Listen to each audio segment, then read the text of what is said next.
national honor is the national property of the highest value.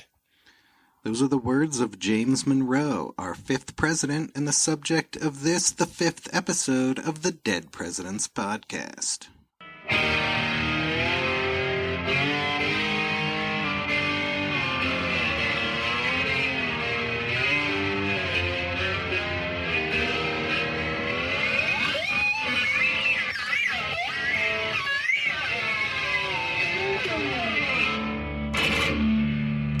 Hello and welcome to episode 5 of the Dead Presidents Podcast.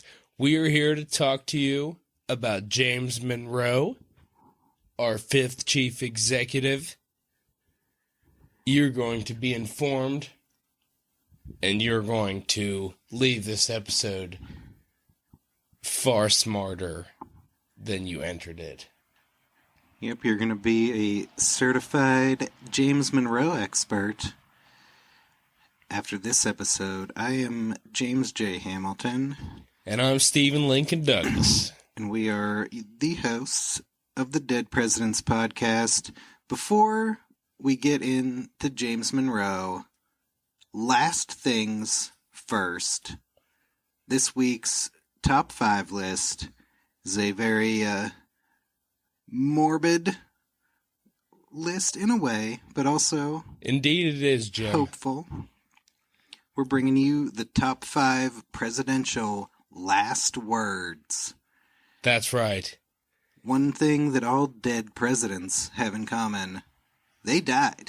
That's right. And some of them were spitting some truth and knowledge as they went out the door, or had That's for sure. Other interesting things to say. That's for sure. And let's jump right into it. It's the top 5 presidential last words. Number 5. James Madison. James Madison was our 4th president, as you know, from the 4th episode. In 1836, he was 85 years old.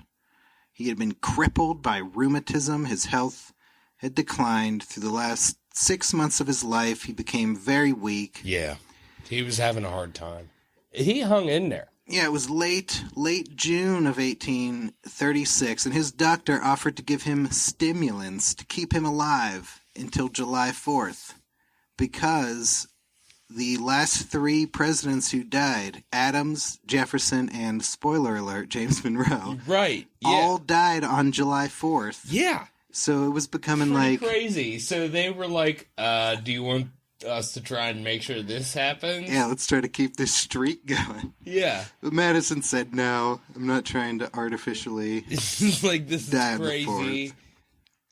He refused, and it was June 28th, 1836. It was about 6 o'clock in the morning. He was having breakfast. He seemed to be having trouble swallowing. His niece asked him, "What's the matter, Uncle James?" And he said, "Nothing more than a change of mind, my dear." Then his head dropped, and he was dead. From heart failure. Yeah. That was his final words. "Nothing more than a change of mind, my dear." Pretty cool. Yeah, I really like those last words. Yeah, that's pretty cool because, like, for me, I would look at it as, like, we talked about James Madison in the last episode. We know, and our listeners know, like, what an intellect he was. And so for him to prescribe death to nothing more but a change of mind is pretty powerful. Yeah, it's as if he was, like, changing his mind about staying alive.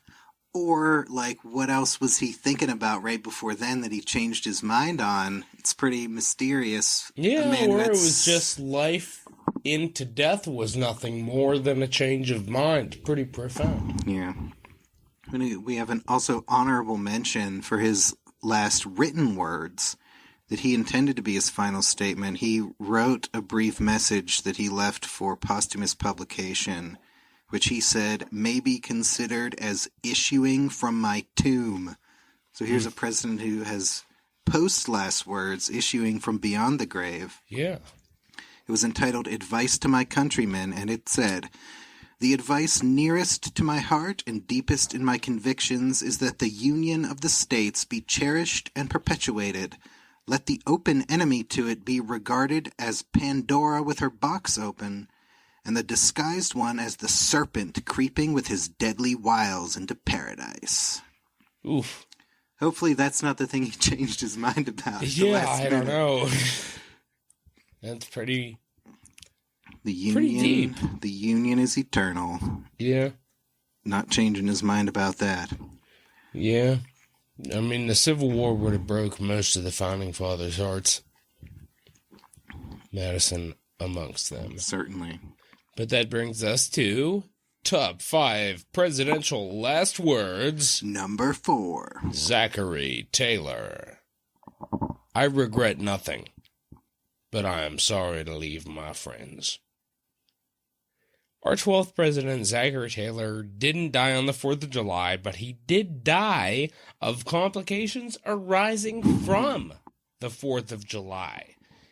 Taylor had only been in office for 16 months when he attended July 4th festivities at the Washington Monument, which was then just beginning to be constructed.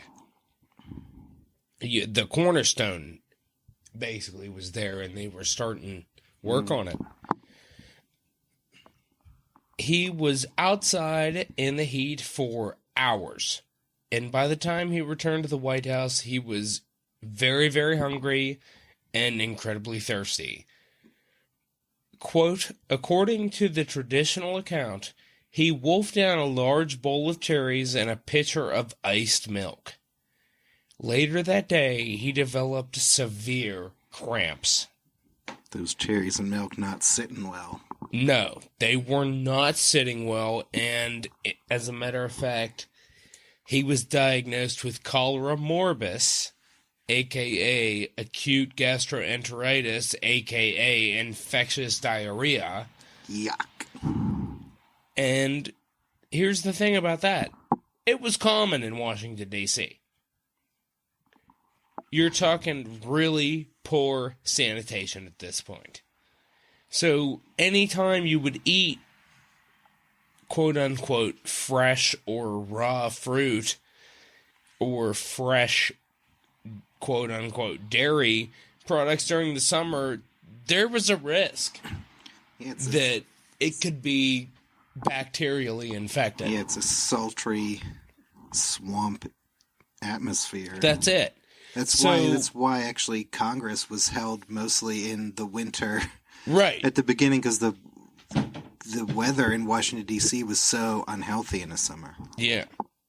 So, Taylor, he disregards all of that and decides he's gonna eat a bunch of cherries and, iced milk. He's chowing down. To refresh himself. That turned out to be a really bad decision because over the next few days, Taylor suffered from increasingly severe diarrhea and vomiting. Doctors gave him calomel and opium and quinine. They administered the state-of-the-art treatments of blistering and bleeding. Strangely, this didn't help. Man, I want to go to the hospital today and get blistering and bleeding done to me. And despite that, it's the classic treatment for diarrhea. Yeah, for sure. But despite the best treatment known to man, Taylor continued to decline. Can you imagine? On the evening of July 9th, 1850, Taylor realized he was going to die. And he uttered his last words. Quote, I am about to die. I expect the summons very soon. I have tried to discharge my duties faithfully. I regret nothing, but I am sorry to leave my friends. He probably should have regretted consuming those cherries and that iced milk. Yep. Soon thereafter, he expired at the age of 65. He was the second president to die in office and the first president to bloodily shit himself to death. Taylor's final illness likely holds the unofficial record for the worst smell ever to beset the White House. His sick room was undoubtedly a putrid, malodorous nightmare in which the air was saturated by a miasmic cloud of rancid, infectious particles of presidential death shit. Yikes. Soon after his death, a conspiracy theory developed. Some said Taylor's symptoms were consistent with arsenic poisoning, and rumors circulated that he'd been poisoned by pro-slavery Southerners. At the time, there was a controversy over the extension of slavery to the Western territories just acquired in the Mexican-American War. Taylor, though a slave owner, seemed increasingly sympathetic to the abolitionist side. However, he never got the chance to see it through. Was it foul play? Well, in 1991, Taylor's body was exhumed and tests revealed no elevated levels of arsenic. The conspiracy seemed debunked, although it's been argued that the testing was flawed. So for some reason, this mystery persists, Jim. People can believe what they want to believe. I reckon so. But Taylor had no regrets. No. Not one. I suppose not. That's a good sentiment to have when you're dying. I would hope to feel that the way. Same way. Yeah. I Yeah, could admire that. And that's going to bring us to top 5 presidential last words. Number 3. Grover Cleveland. Grover Cleveland served 2 non-consecutive terms. He is our 22nd and 24th president. And don't you forget it. He's also the only Democratic president between the Civil War and 1912. Cleveland was one of the fattest presidents, really second only to William Howard Taft. Right. Cleveland tipped the scales at up to 280 pounds. 10 years after he left office, he hit his 70s and a lifetime of gluttony. Yeah, like there's pictures of him as a young man, and I mentioned this in a previous episode in the top 5 where we were talking about Francis Folsom Cleveland. And yeah, Grover Cleveland was a decently built dude. And then a penchant for beer and heavy eating just totally fucked him. Yeah. And he just ballooned up into this no-necked ball of a man. Yeah. He fell ill with heart and kidney troubles exacerbated by gastric difficulties and gout. On June 24th, 1908, Cleveland suffered a heart attack, and just before he shuffled off this mortal coil, uttered his last words, "I have tried so hard to do right." Some great last words, and I also like that we could also throw in another old saying, and my gram used to say this all the time, was, "Before I shuffle off to Buffalo." Yeah. Because Cleveland was the mayor of Buffalo, so shuffling off the mortal coil and shuffling off to Buffalo, yeah. Sweet. Exchangeable. Yep, he perished with his beloved wife, Frances Folsom Cleveland, at his side.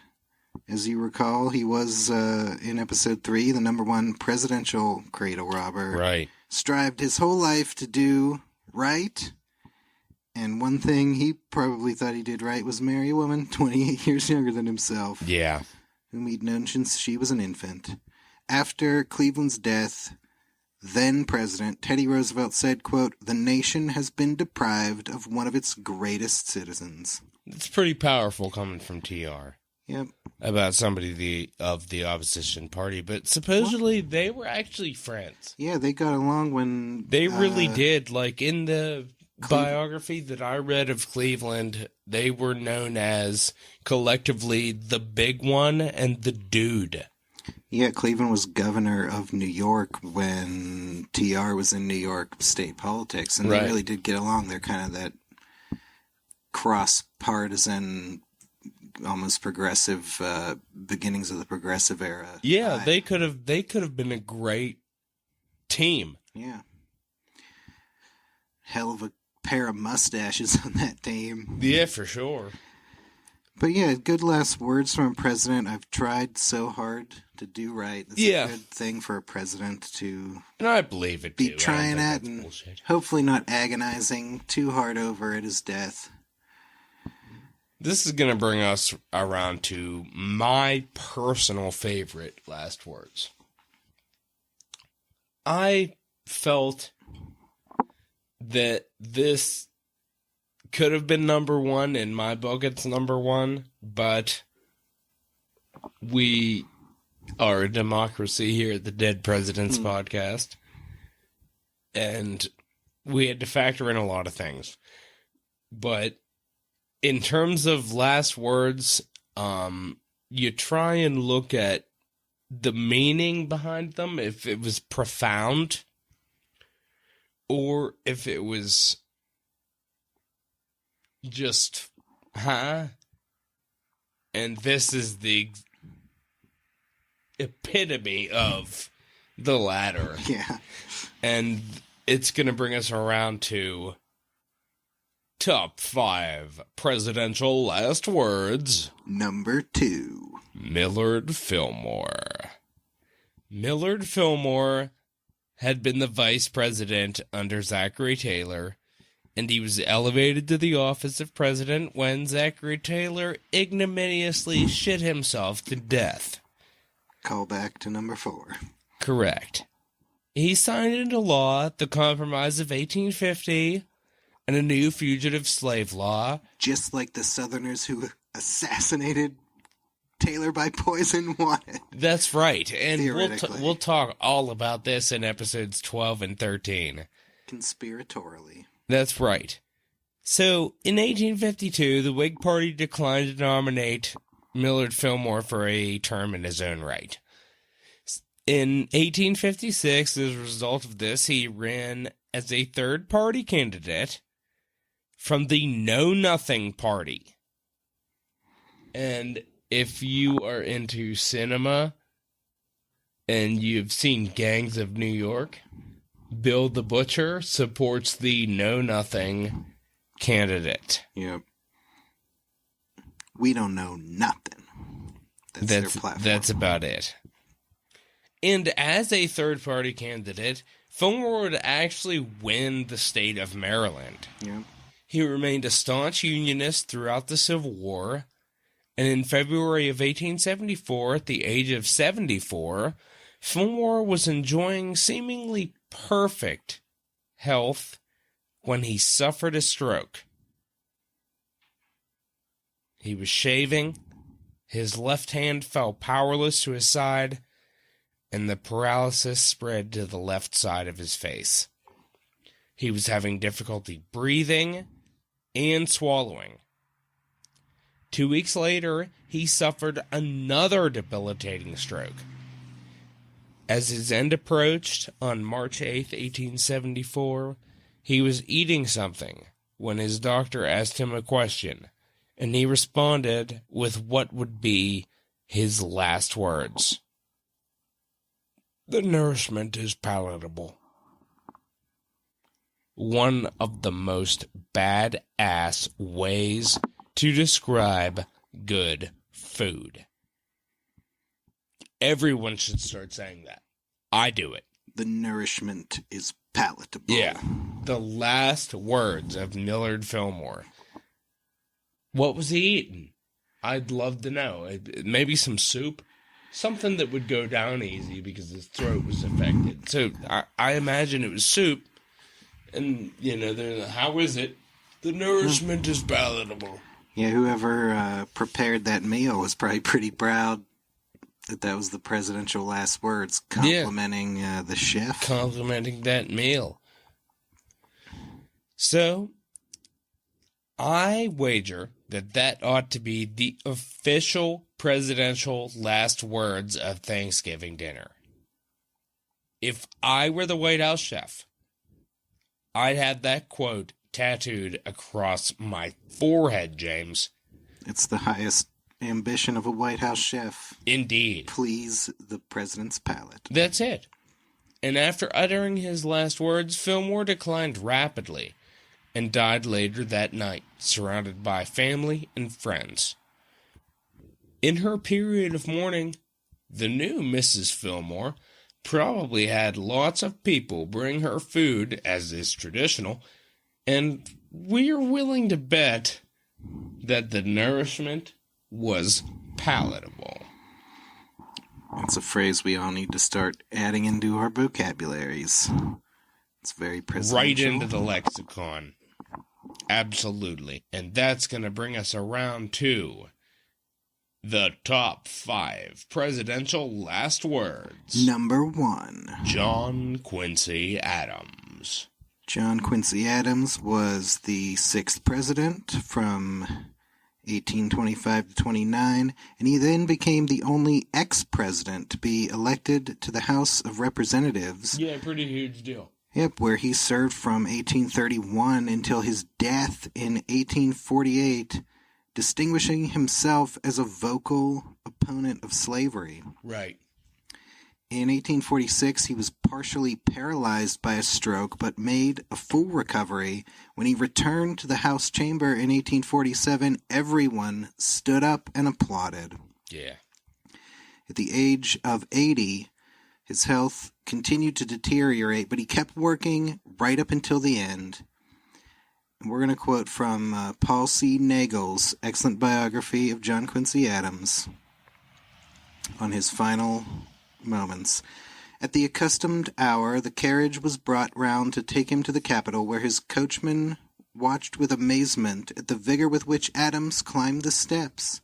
But then, an hour later, his long career closed in a fashion that might have given him some satisfaction. As House business got underway, Adams responded one last time. Still opposed to the ongoing Mexican War, he voted no, in a voice scarcely muffled by age, when his name was called on a measure that would have commended veterans of recent battles. Then, as the clerk proceeded to read a tribute to these soldiers, Adams tried to rise and address the speaker.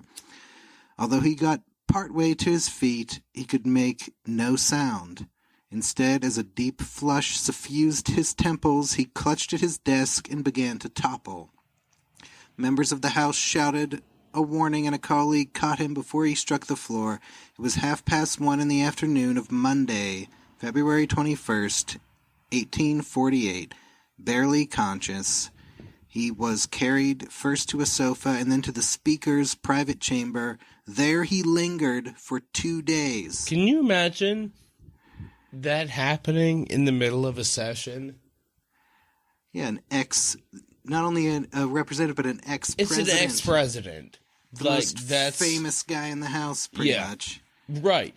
I mean, this guy is the one who has the most solid legacy, for sure. Yeah, he drops, and then he spends 2 days in the Speaker of the House's office. They don't take him somewhere else. He stays. They're too afraid to move him. Yeah, he's messed up. And in one of his few alert moments, it was Henry Clay he asked to greet. The old Kentuckian arrived in time to bid his friend a tearful farewell. First Lady Louisa Adams was less fortunate, for her husband did not recognize her when she was brought to the Capitol to see him. Wow. He died at 7:15 p.m. on February 23rd. Word of his death was sent immediately to admirers in such distant places as Ohio and Maine, thanks to recently strung telegraph lines. Yeah. These bulletins featured the fallen hero's last words, for at the moment of his death those gathered at his side heard him mutter a sentence. Some claimed he murmured, "This is the end of earth, but I am content." To others he seemed to say, This is the last of Earth. I am composed. Both dying assertions are widely repeated, although the second seems more likely correct, according to Paul C. Nagel. In all his life, Adams was never content. It was a word he rarely used, for he was one of the least easily satisfied men in history. On the other hand, he always sought, and often failed, to find self-control. Death should have brought the moment when he would most wish to account himself composed. Wow. That's pretty huge. There's some pretty badass last words. They really are. This is the last of Earth. I am composed. I like that Which phrase. seems the more likely. I like to think that that is what it was. Yeah, almost being content at your minute of death seems like an enviable state, but that's really not what John Quincy Adams was all about. That's Adams' character. That doesn't jive with him. Being composed and meeting the end with composure is probably the most we can hope for. That makes a lot more sense. I also like the phrase, this is the last of Earth, as if there's going to be something else after Earth. As far as John Quincy Adams' existence goes, the Earth part of it is now over. It's done. The next part is just about to begin. Wherever John Quincy Adams is, we're sure he listens to the Dead Presidents podcast. That's for sure. He was a big fan of the episode 2, John Adams episode. He's going to be an even bigger fan of next week's episode 6, John Quincy Adams. Little spoiler alert, how that episode's going to end. This is how he's going to die, and he's going to spit out some baller last words. That's it. And we have some honorable mentions. Yeah, lots of great presidential last words. There really are. It was hard to narrow it down. Look, the people were presidents. So people, went out of their way, when they were dying, to try and record their last sentiments, their last words. I mean, it didn't always work out, somebody like Reagan, didn't know who the hell he was for a decade before he died, So his last words were probably, really stupid, but there's a lot of great ones. And so let's bring up some honorable mentions.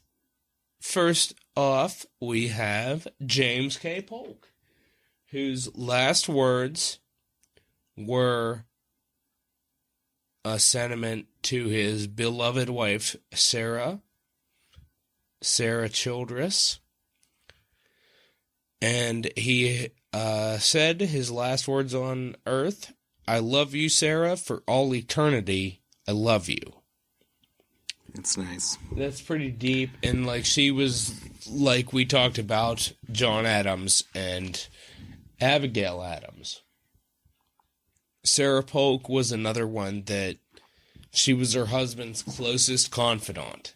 They were a real team, and you don't always have that with presidents and first ladies, but with Abigail Adams, with Sarah Polk, with Dolly Madison. Yeah.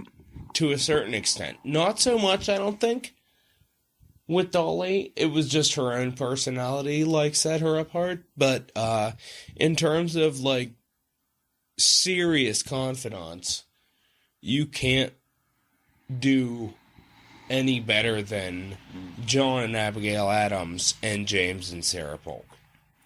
And so, for his last words to be dedicated to her, it's super deep, because Polk's only passion in his entire life was politics. Mm-hmm. He had no room for anything else. He's more of a machine than a man.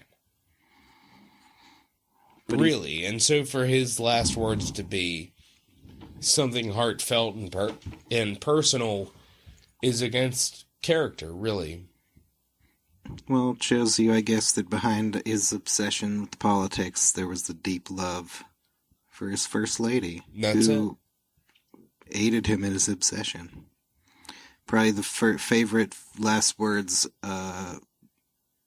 on behalf of first ladies. Yeah. We also Absolutely. have another honorable mention, William McKinley, whose last words were, "Goodbye all, goodbye. It is God's way. His will be done."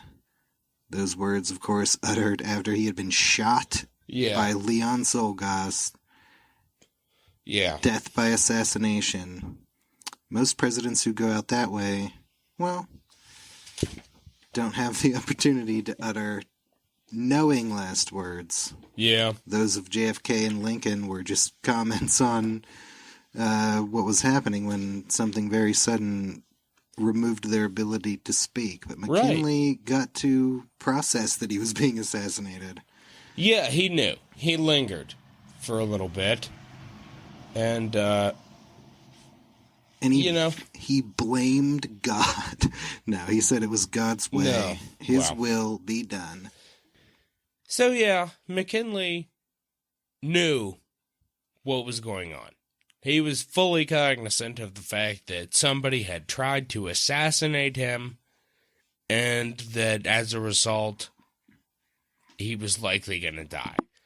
There was a brief period of a day or two where he seemed to rebound, and then it just tanked.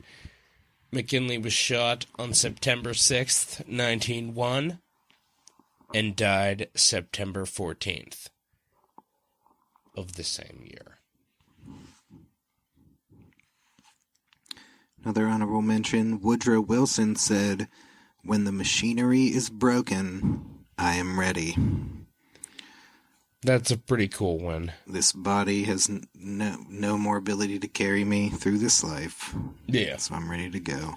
Well, he had a pretty debilitating stroke that we'll obviously spend some time covering in the Woodrow Wilson episode. Yeah. That resulted in him being questionably able to perform his duties as president. Yeah. And I mean, the questionable thing is big. Huge. Yeah, it was towards the end of his term, and I don't think he lasted much longer after he left office. You also have Dwight Eisenhower said, "I want to go. God take me." Good sentiment. Also, Franklin Delano Roosevelt said, "I have a terrific headache," minutes before he suffered a cerebral hemorrhage. Yeah. Along with his secretary lover. He felt it coming. Yeah.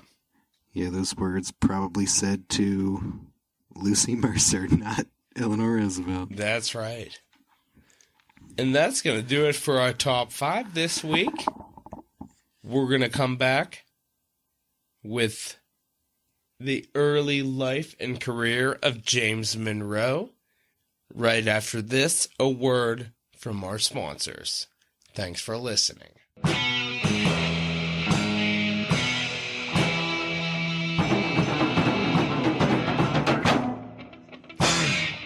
The Dead Presidents Podcast is brought to you in part by Red Berry, who has a very important message.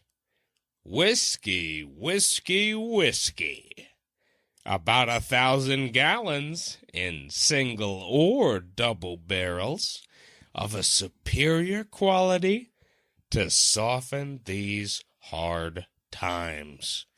It will be sold at public auction at the residence of Red Berry in Sumner County. Also available, a quantity of prime gin. Sale to commence at 10 o'clock on the 18th instant.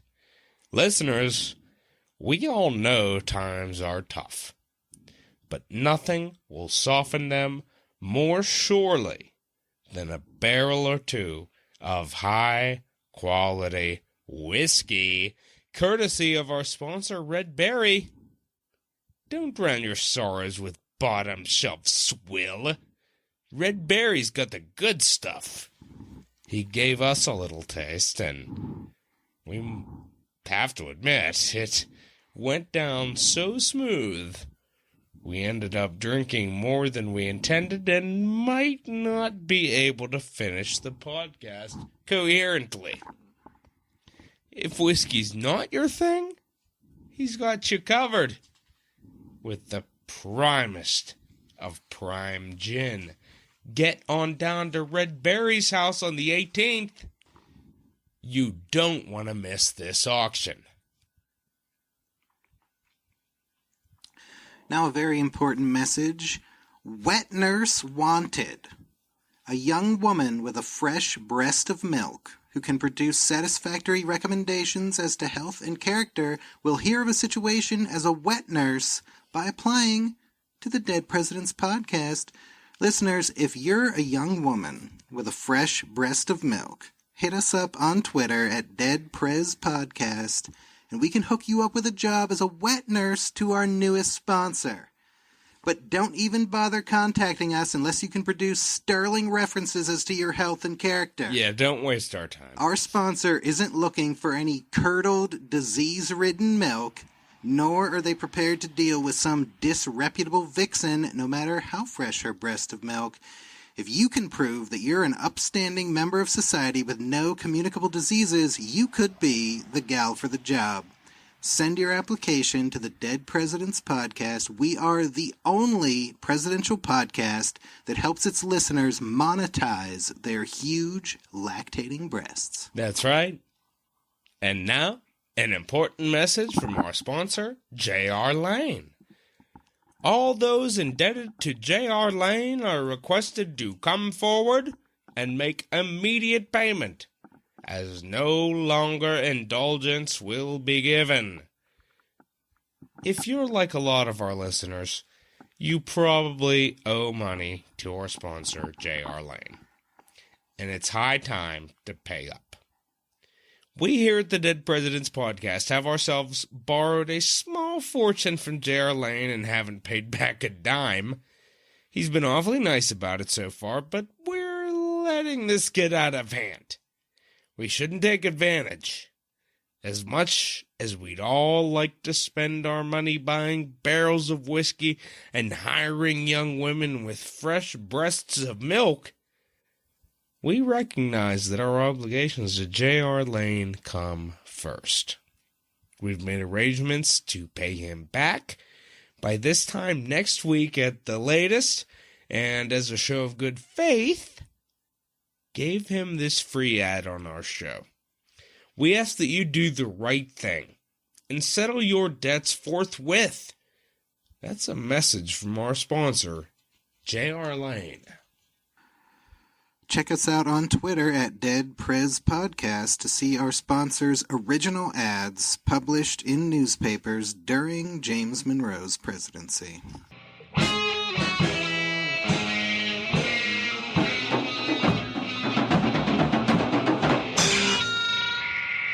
And now, back to the show. We're here with James Monroe, our fifth president. He started his life not as president, but as an infant.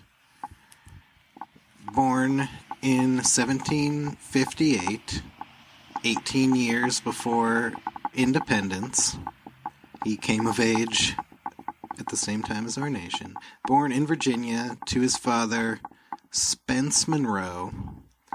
Old Spence Monroe. He was a planter and a carpenter. A worthy and respectable citizen, it was said. In 1766, he joined George Washington and other Virginians calling for a boycott of British goods. Seems rebellion is in Monroe's blood. Just in his blood. It was in his upbringing. He's, 8 years old when his dad's joining forces with George Washington.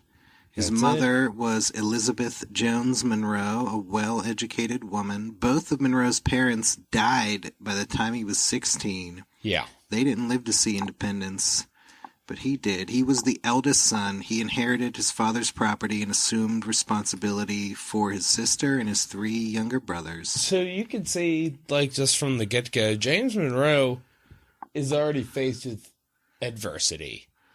he is in a situation where at 16 years old, he is the man of the house and has to look after his siblings, and he is the benefactor of his father's estate. Yeah, he has to keep it all together for There's everybody. a lot of pressure on there. Yeah. You know, there's a lot of pressure there.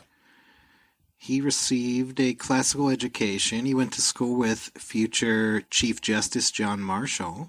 Excellent. At the age of 16, the same year his parents died, he went to the College of William and Mary in Virginia. He was there in 1775 when the Revolution started to break out in Massachusetts with the battles of Lexington and Concord, and Monroe was caught up in patriotic fervor. As most people were. Yep. And Monroe in particular. So he, as a result of this, he drops out. He says, well, to hell with this, I'm joining the Army. He drops out of college, joins the Continental Army, and we move on into the Revolutionary War, where Monroe's Virginia Regiment is sent to New York, where a British invasion has forced Washington to give up the city and retreat. So things are looking pretty bleak at this point. Yeah, he joins the revolution in the war right at the moment when things really start to turn bleak. But towards the end of 1776, with many enlistments set to expire, Washington knew he needed to do something. Right. And he had James Monroe in the force with him when they crossed the Delaware on Christmas night and attacked the Hessian mercenaries at Trenton. Yeah. Lieutenant Monroe led a charge against the enemy, capturing 2 cannons. Yeah, and that's a thing. Like, when you look at Monroe and you hear some of the descriptions of his contemporaries about him, nobody thought he was Nobody thought he was particularly intelligent. Yeah, he's multiple times described as not brilliant. Yeah. But he led a brilliant charge when at you Trenton. when you picture him leading this charge, it kind of goes against what his contemporaries would say about him in the negative sense. Because, I mean, well, shit. This was serious shit. Yeah, he's certainly courageous and didn't back down. He was severely wounded in this battle. Yeah. In the shoulder. He had to be carried from the field. He almost bled to death if he hadn't received prompt medical attention. That landed him a promotion to captain. In 1777, he participated in the battles of Brandywine and Germantown, where the Continentals failed to stop the British from advancing to take Philadelphia. But Monroe, he was promoted again to major. So he must have been doing something right. Yeah, he's showing himself. He was certainly making a name for himself here. Yeah, he's shown himself to be a competent officer. Right. In 78, he was in the inconclusive Battle of Monmouth. Yeah. After which he became an aide-de-camp to Lord Stirling, General William Alexander, who still used his old debunked Scottish lord name, Lord Stirling. Yeah. But he didn't really see any action as an aide-de-camp, and he's getting, he wants to do more. So he resigned and went back to Virginia, where he tried unsuccessfully to raise a volunteer force that he could command. Well, he got a little bit of support. Well, he met an important person in his life. That's right. Governor Thomas Jefferson. Thomas Jefferson, who would name him Military Commissioner of Virginia, and then he was promoted to Lieutenant Colonel. He's rising through the ranks. Yeah, well, he gets the promotion to Lieutenant Colonel. He had recommendations from Alexander Hamilton and George Washington, who said that Monroe, quote, has in every instance maintained the reputation of a brave, active, and sensible officer. High praise from the highest It sure source. is. But though he was a colonel, Monroe could never secure an active colonel's command. Because there were Right. already way too many Virginians leading the Continental Army. They didn't need any more Virginians in high places. Yeah, so it came down to, like, the states, and, like, I think, like, in a sense, like, a lot, like, Monroe probably felt a little bit slighted Yeah. as a result of that, and I'm sure other people did too, but, like, they had to try and do it in a sense that appeased all of the colonies. Yeah, there's a lot of politicking and stuff with the Right. promotions in the Revolutionary War. So Monroe, he's just basically looking for a job, looking for a place to use his military talents. When the South Carolina Colonel John Lawrence was proposing to form a battalion of freed slaves, Monroe volunteered for command in that force, but that proposal was shot down. That battalion was never formed. That would have predated the movie Glory. Yep. And that's also John Lawrence, famous as the friend of Alexander Hamilton, who is noted in the musical. Yeah. Would have had James Monroe next to him if he got that freedman battalion off the ground, but it never happened. Monroe was unable to secure really any command, and so he spent about 3 years studying law in the office of Charlottesville, Virginia attorney Thomas Jefferson. Yeah.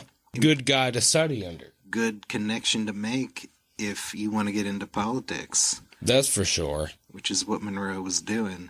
There was Jefferson and also his uncle, Joseph Jones, who kind of became a father-like figure to Monroe after his real father died, helped him get political connections. Yeah, which brings us to the Continental Congress, which Monroe served in from 1783 to 1786.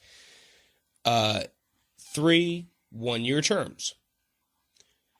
Monroe, he was a champion of the rights of the West. He was all about granting Western lands to veterans.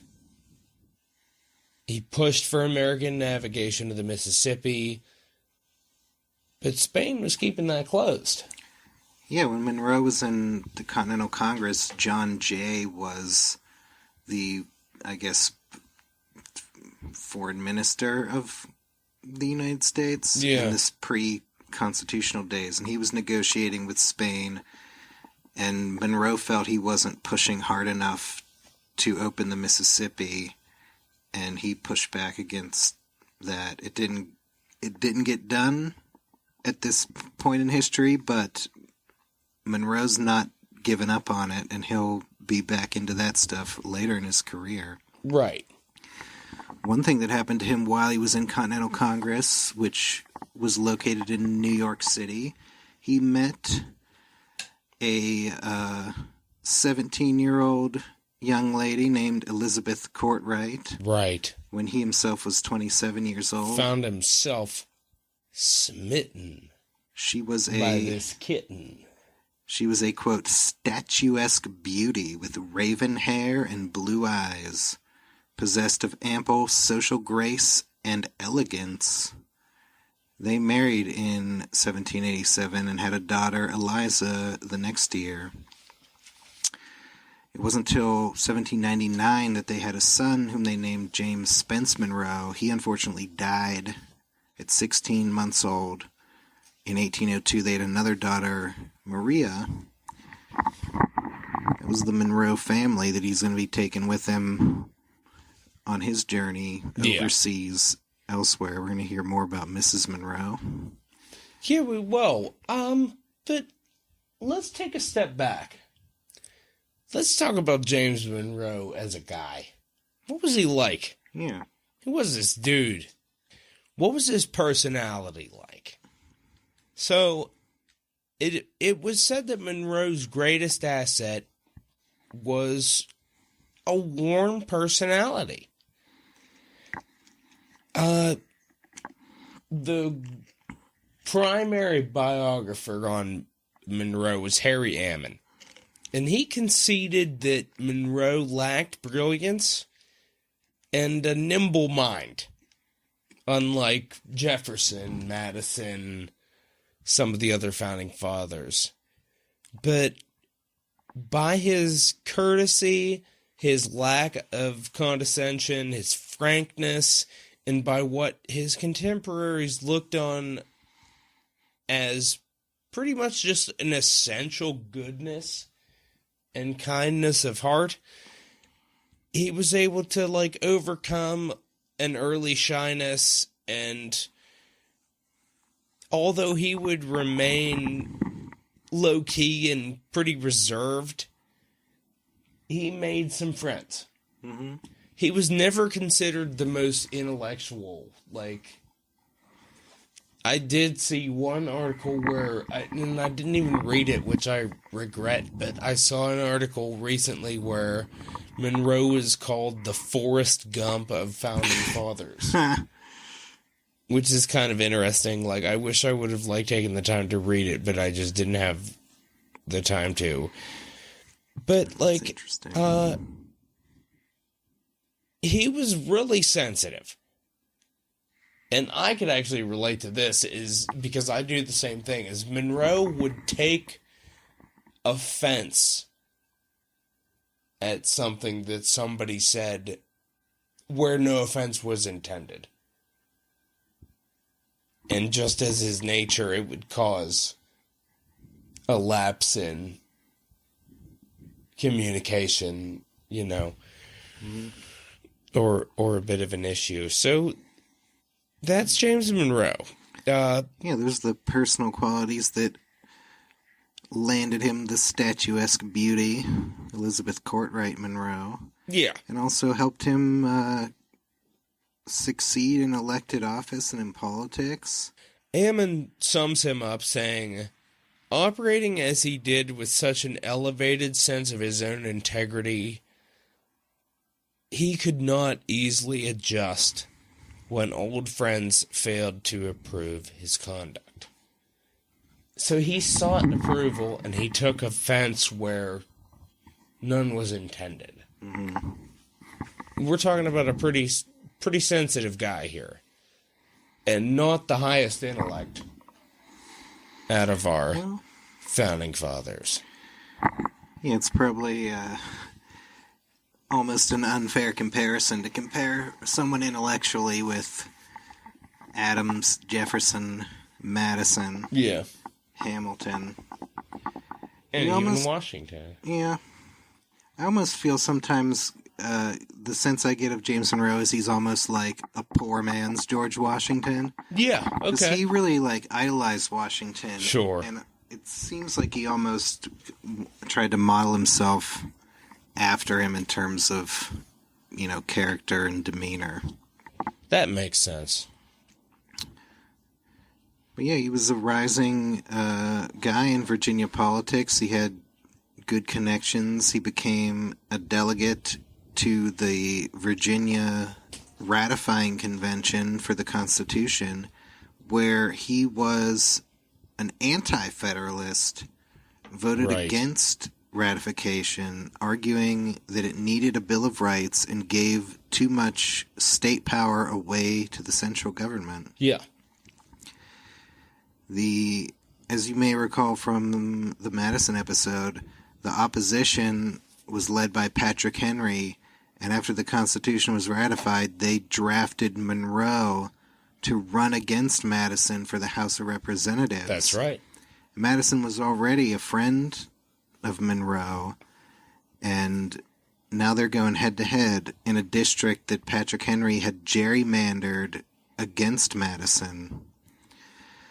But they didn't let the contest ruin their friendship. They often traveled together to the various speaking events. You wouldn't see that kind of thing anymore. Yeah, imagine that today. Two opponents for House of Representatives road tripping in a car together to go to a speaking event. But that's what happened in this race. It was really close, but Monroe ended up losing by just 300 votes. He spent the next several years practicing law, and he bought a farm in Charlottesville next door to Thomas Jefferson. He got back into politics in 1790 when he was elected to the United States Senate. At that time, the Senate sessions were closed to the public. Right. The House, you could go sit in the gallery and watch the debates. The Senate was closed. It was very hoity-toity attitude with the Senate, that it's kind of above popular opinion. It's above the throes of tumultuous politics. Right. Monroe was against that. He spent years arguing to open the Senate to the public. He finally achieved that in 1794. During this time, the partisan divide was beginning to form between Jefferson's Republicans and Hamilton's Federalists, and Monroe sided with his old buddy and mentor, Thomas Jefferson. Yeah. He opposed a national bank and a standing army. He sought closer relations with France over Britain when war broke out in Europe between those two countries. That's it. He becomes minister to France. Yeah, trying to navigate the relationship between Britain and France has been a big subject in all of our episodes thus far. That's it. And Monroe was definitely integral to all of it. He was right in the middle of that. That was a big part of his career. The French ambassador to the United States, Edmond Genet, had a falling out with Washington, and the president demanded his recall. In retaliation, France demanded the recall of the U.S. minister in Paris, Gouverneur Morris, who was a Federalist who was highly critical of the increasingly bloody French Revolution. This was 1794, the Reign of Terror in full swing. Yeah. Washington thought it would help smooth things out to appoint a more pro-French Republican, and he chose Monroe for the job. France was very happy to have a pro-French minister of America. When he arrived, Monroe gave a speech in the French National Legislature and received a standing ovation. The Monroe... They were into him all right. Yeah, they were the toast of Paris. The Monroes very well received on the town. The French marveled over the beauty of Elizabeth Monroe, whom they called La Belle Américaine. Wow. The beautiful American. Or the American Beauty. I don't speak French. It's one of those two, I think. Yeah. Monroe, he secured protection for American trade with France. He secured the release from prison of Thomas Paine, the American author of Common Sense, who had gone over to dabble in the French Revolution. And didn't really work out. Got himself... He got locked up. Imprisoned. Monroe got him out. Monroe also helped secure the release of the wife of the Marquis de Lafayette from prison. Lafayette was in an Austrian prison at the time. His wife was in prison in Paris. Monroe thought it would be inappropriate for the American minister to go get involved in this directly, so his wife, Elizabeth Monroe, very visibly and publicly went to the prison to visit Mrs. Lafayette. Wow. And when the French saw how much the Americans cared about the Lafayettes, they let her out of prison. That's epic. Mm-hmm. Let's give a round of applause to Elizabeth Monroe and mad respect, sister, for women's rights early on. In fact, Monroe may have, been almost a little too cozy with the French, or too pro-French for President Washington's taste. While Monroe was in France is when the United States entered into the Jay Treaty with Britain. And Monroe wasn't a big fan. No. In fact, his whole party, and probably most of American opinion, hated the Jay Treaty, thought it was a big sellout of America to Britain, way too pro-British. There was a huge uproar over this in America, and Monroe's over in France trying to repair relations with France when the United States basically gives a big middle finger to France. And that didn't sit well with Monroe. No? He didn't speak out against the treaty, but he also didn't really actively support it or defend it to the French. Right. He believed it was bad for U.S.-French relations, which it was, but unfortunately for him, the United States had chosen to favor Britain over France, and Monroe was stuck. Yes, and as minister at that point, he's in an awkward position. Yeah, because he's supposed to represent U.S. interests, but he really doesn't agree with what the U.S. has done. Yeah, so that's going to come to an end. Yeah, he also disliked John Jay way back from Continental Congress days when he thought Jay was selling out the Mississippi. He was pissed that Jay wasn't communicating with him at all when he was over there negotiating with Britain. So what does Monroe do? He keeps silent. He doesn't venture his opinion. Yeah, and as a result, Washington recalls him. Yeah, he didn't... They didn't think he was pushing the American position enough. The Federalists back in the United States, like Hamilton... They expected him to support the treaty. Yeah, they pushed for his recall when he didn't and had him replaced with a Federalist who was more pro-Jay Treaty. So Monroe kind of lingers after that for a couple years. Well... But then... he comes back to the United States and... Oh, right. Yeah. But I don't want to get ahead of myself because he does rebound. But before that, there's an interesting dispute. Yeah, he gets embroiled in a controversy. Before Monroe's redemption, as it were, he gets kind of embroiled in a very interesting scandal that leads to... a near duel. The brink of a duel. Yeah. With none other than Alexander Hamilton, who was instrumental in his recall from France. Although it doesn't have anything to do with that. When this is about 1797, Monroe comes back to the United States, and a controversy that had been lying dormant for years explodes into the public. And this is big. This is a big one. Yeah. Because this is somebody that's one of the top guys, if not, I mean, we're talking like number 2, number 3. I would put him number 2. I mean, he's Washington's like number 2 guy. He's the guy. Forget about the vice president. Forget about John Adams.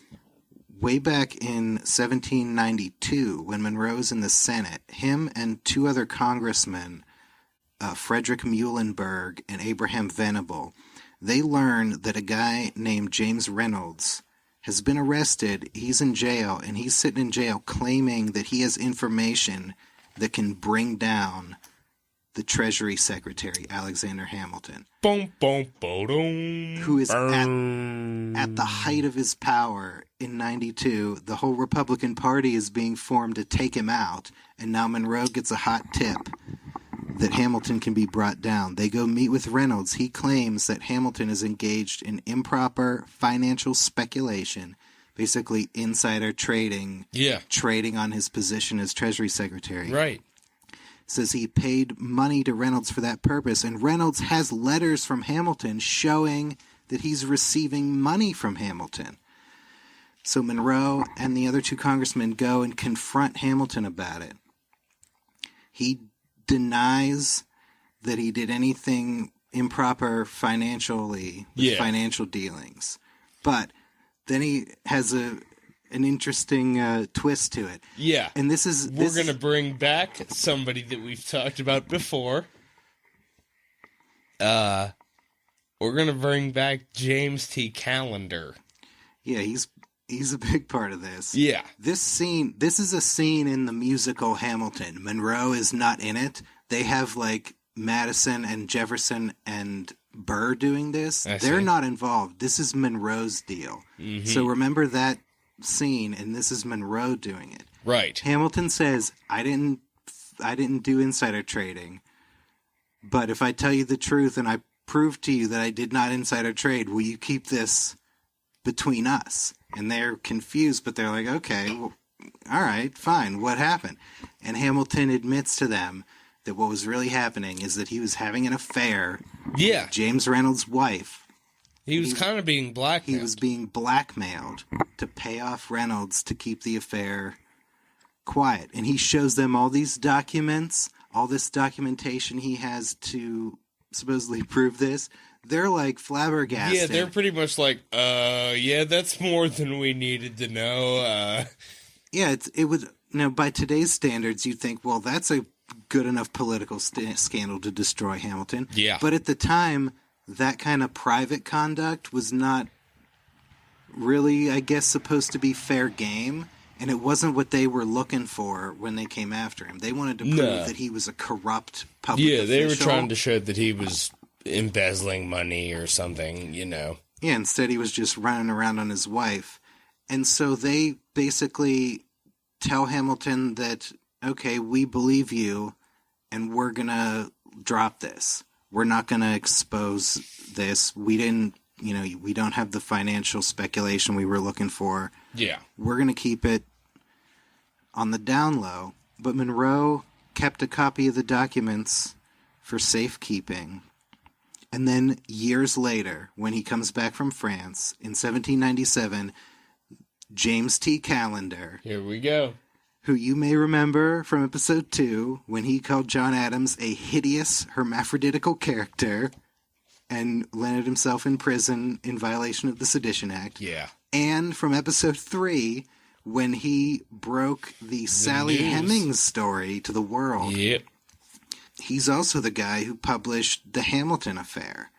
He accuses Hamilton of having financial improprieties and says that Hamilton made up the sexual affair to cover up his financial dealings. And they are also implying that Monroe and those other congressmen didn't believe Hamilton's story and they think he's corrupt. Wow. So when Hamilton sees this published, he flips out. And that's pretty serious. He goes after everybody involved with this. He goes after Monroe and Muhlenberg and Venable, accuses them of leaking the documents and of lying to him. Yeah. And they deny it, but Monroe was the one who had kept a copy of the documents. So Hamilton demands to have a meeting with him. And Hamilton says, I'm going to bring a friend, and you may also want to bring a friend, which is coded language, meaning this is going to become a duel. This could become a duel and basically bring your second. Yep. So who did these guys bring?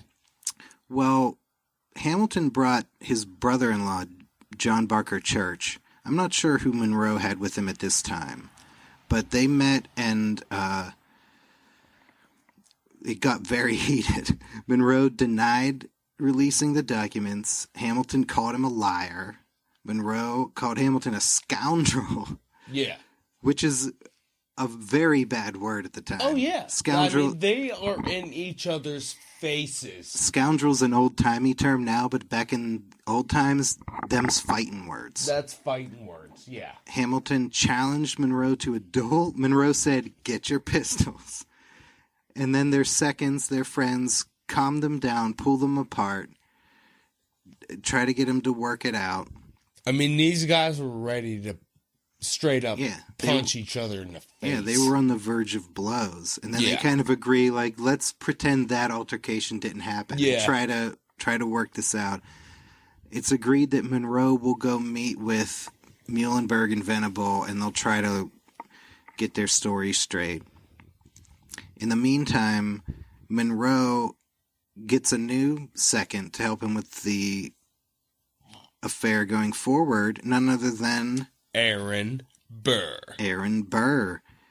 And Burr does a very interesting thing in this position. He kind of, behind the scenes, takes a rather pro-Hamilton stance on this. Yeah, he does. He tells Monroe... He pretty much, like, you could give credit to Aaron Burr for preventing this duel from happening. Yeah, really. He was the cooler head here. Because he said to Monroe, he's basically, hey, like, none of us really believe that Hamilton did this financial speculation.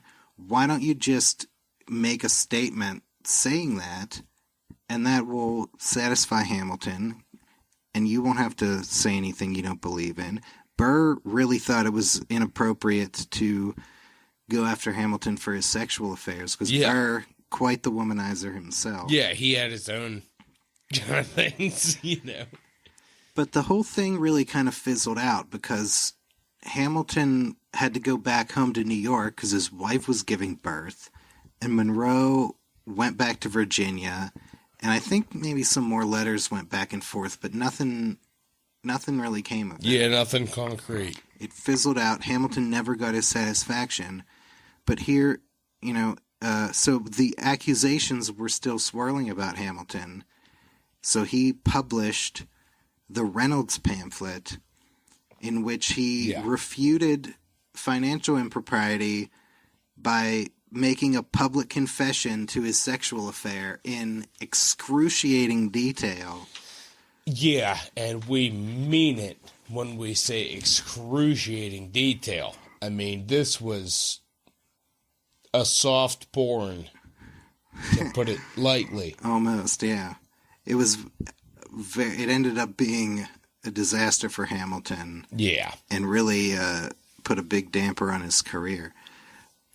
But, yeah, it did. See, you know, what had happened was... So who was right in this almost duel, accusations going back and forth? What happened was, back in 1792, Monroe took the documents to have them copied.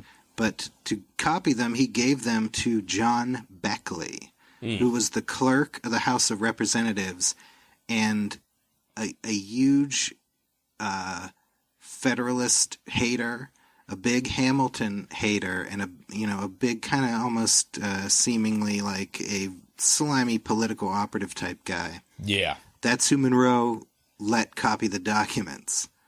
And Beckley Bad choice. Kept a copy for himself.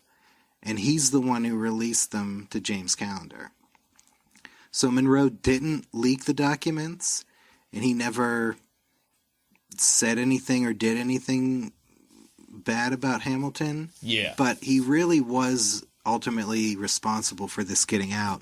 And he never admitted it, and he never apologized or copped to it.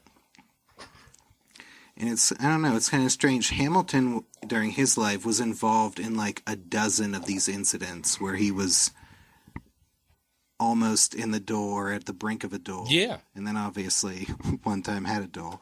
Yeah. This is the only time in Monroe's life that he was ever involved in something like this. Right. So it seems out of character almost as a situation for him to be in. Well, that's another thing about Monroe is like we probably know less about his character than we do any other like founding father president. Yeah, he's kind of almost seems inscrutable. Yeah, he's I mean, like, outside of what we've like already talked about. Like he's the strong, silent type. Yeah. But he doesn't take accusations kindly. No, he doesn't. He takes offense where none is intended, and that leads to problems. Mm-hmm. But despite all of what's going on here, by 1799, James Monroe is elected governor of Virginia. Yep, and he serves for 2 years. Yeah, the governor in Virginia didn't really have a lot of power at the time. It was a very legislative, dominant government in Virginia. Yeah. He did what he could to promote improvements to transportation, education, and the militia. But the major issue of his governorship was a slave revolt called Gabriel's Rebellion. Yeah. There was a plot the plan was for armed slaves to occupy the state capital of Virginia, kidnap Governor Monroe, and then negotiate to gain their freedom. But before this got off the ground, word of it spread, and Monroe called out the state militia to guard against it. There was a big roundup of slaves who were supposedly involved. Yeah. Over 40 of them got sentenced to death for their involvement in a plot that never happened. Never got off the ground. It was just hearsay. Yeah, I don't think they got, probably not a very good due process. Not at all. Of law in this. So 40 slaves sentenced to death. Monroe pardoned 6 of them. He tried to get more pardoned, but this goes to the lack of power of the governor. He has to get approval from an executive council. Yeah. And he couldn't really get anything done. Ultimately, 35 slaves were executed. It's pretty fucked up. Yes, it was. And that's going to bring us... Well, this will bring us to the Jefferson presidency. Right.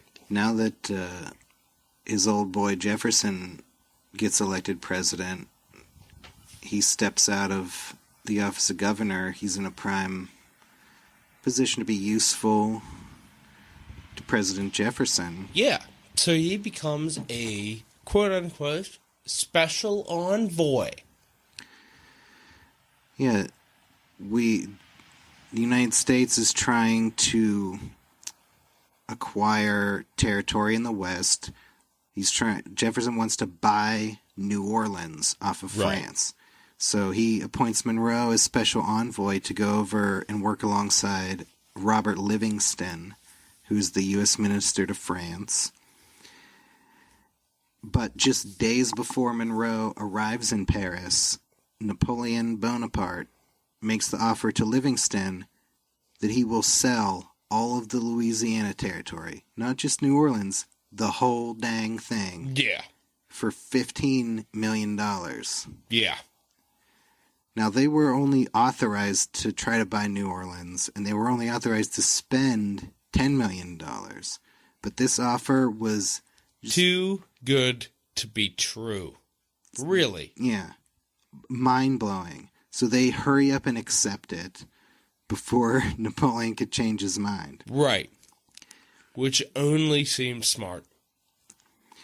Yeah, and it ended up being very smart and a huge, huge boon to the United States. Right. And Monroe was right there with that. I think Livingston ended up being pissed afterwards that Monroe, or people tried to give Monroe credit. More credit than he was due. And tried to shunt Livingston out of credit. But, really, it wasn't anybody in the United States that could really take credit for this. It was just Napoleon deciding out of the blue to just give us huge windfall. It was happenstance, really. Yeah. Plain and simple. Yeah, Monroe was right there, able to take as much credit as anybody, really. That's about it. One of the issues with the Louisiana Purchase was this is territory that had been French up until the 1760s when they gave it to Spain, and then only a few years before the purchase, France kind of forced their ally Spain to give it back.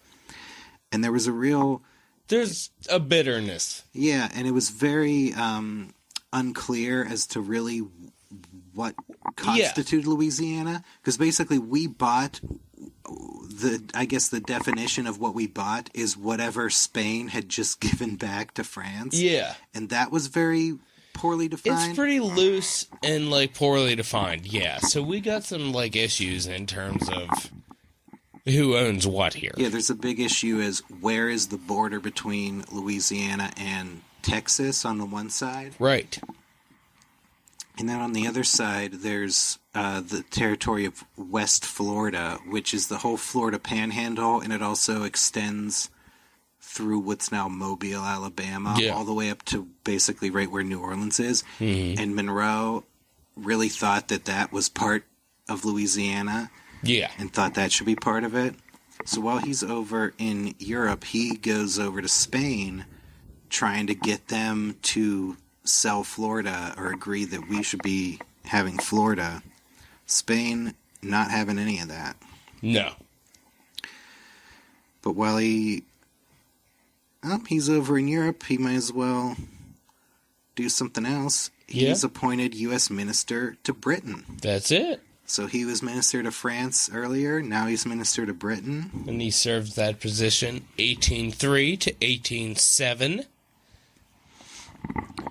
Yep, I think we mentioned in the Jefferson episode, he kind of had a cool reception. Yeah. Through no fault of his own.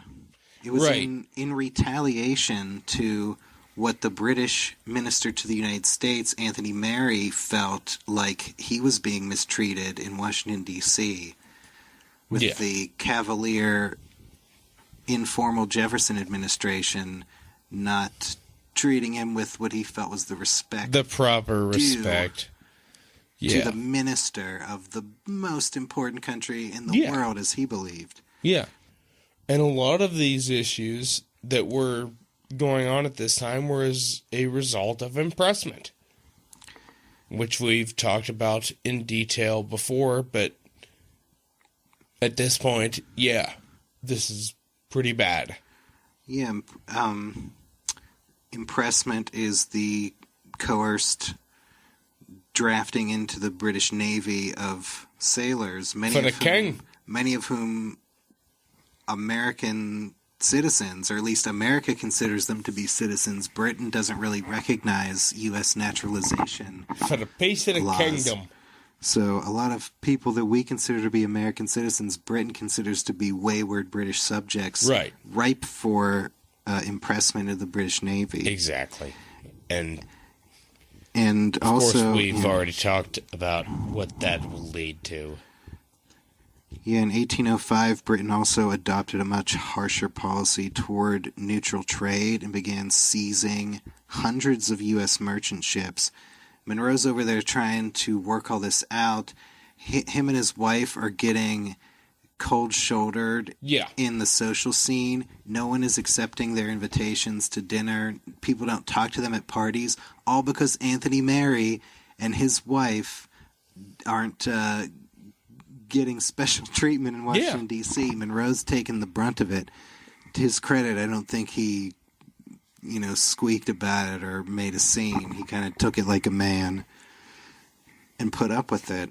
Well, and then Monroe suffers another proposed indignity. Yeah, but this indignity, does he not? These indignities, he's starting to suffer indignities from his pals Jefferson and Madison. That's it. We're talking Jefferson sends over William Pinckney to join Monroe to try to, form like a diplomatic commission to try to negotiate. And Monroe's like, what the fuck? I didn't need this dude. Yeah, I don't think I could have done this on my own. Yeah, I think he was pissed. I don't think Madison really, prepared him for this, and he felt like he was being replaced and undermined. Ironically, a lot how Robert Livingston felt by Monroe being sent over to help him with the Louisiana Purchase. Yeah.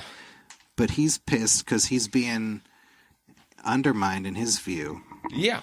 But luckily for him, I guess, in the United States, the British Prime Minister, William Pitt, dropped dead. A new British cabinet takes over that's a little bit more American-friendly. They see a little bit of a window open for a treaty, and Monroe and Pinckney negotiate the aptly named Monroe-Pinckney Treaty. Yeah. Which is going to allow some expanded neutral trading rights, but it doesn't address impressment at all. Britain will not even talk about impressment. But Monroe gets as good of a treaty as we can get. He sends it back to the United States. Jefferson and Madison look at it, and they're like, nah, this is too pro-Britain. This is like the Jay Treaty all over again. Yeah. And they put it in a drawer. They never even send it to the Senate for ratification. And that doesn't sit too well with Monroe. No. Years of his efforts Squandered to get that treaty. in his mind. His two biggest political friends and allies won't even look at it. Yeah. So Pinckney becomes British minister, and Monroe goes home, and he's pissed. Yes, he is. It's now... He's not a happy camper. But he's not one to be held down, is he? No, it's now 1808. Jefferson is leaving office. Madison is the heir apparent to replace him. Yeah. But Monroe, he's on the outs with those two guys. Yeah. And the kind So of... he kind of sees his way into thinking, I could be a manipulator, perhaps.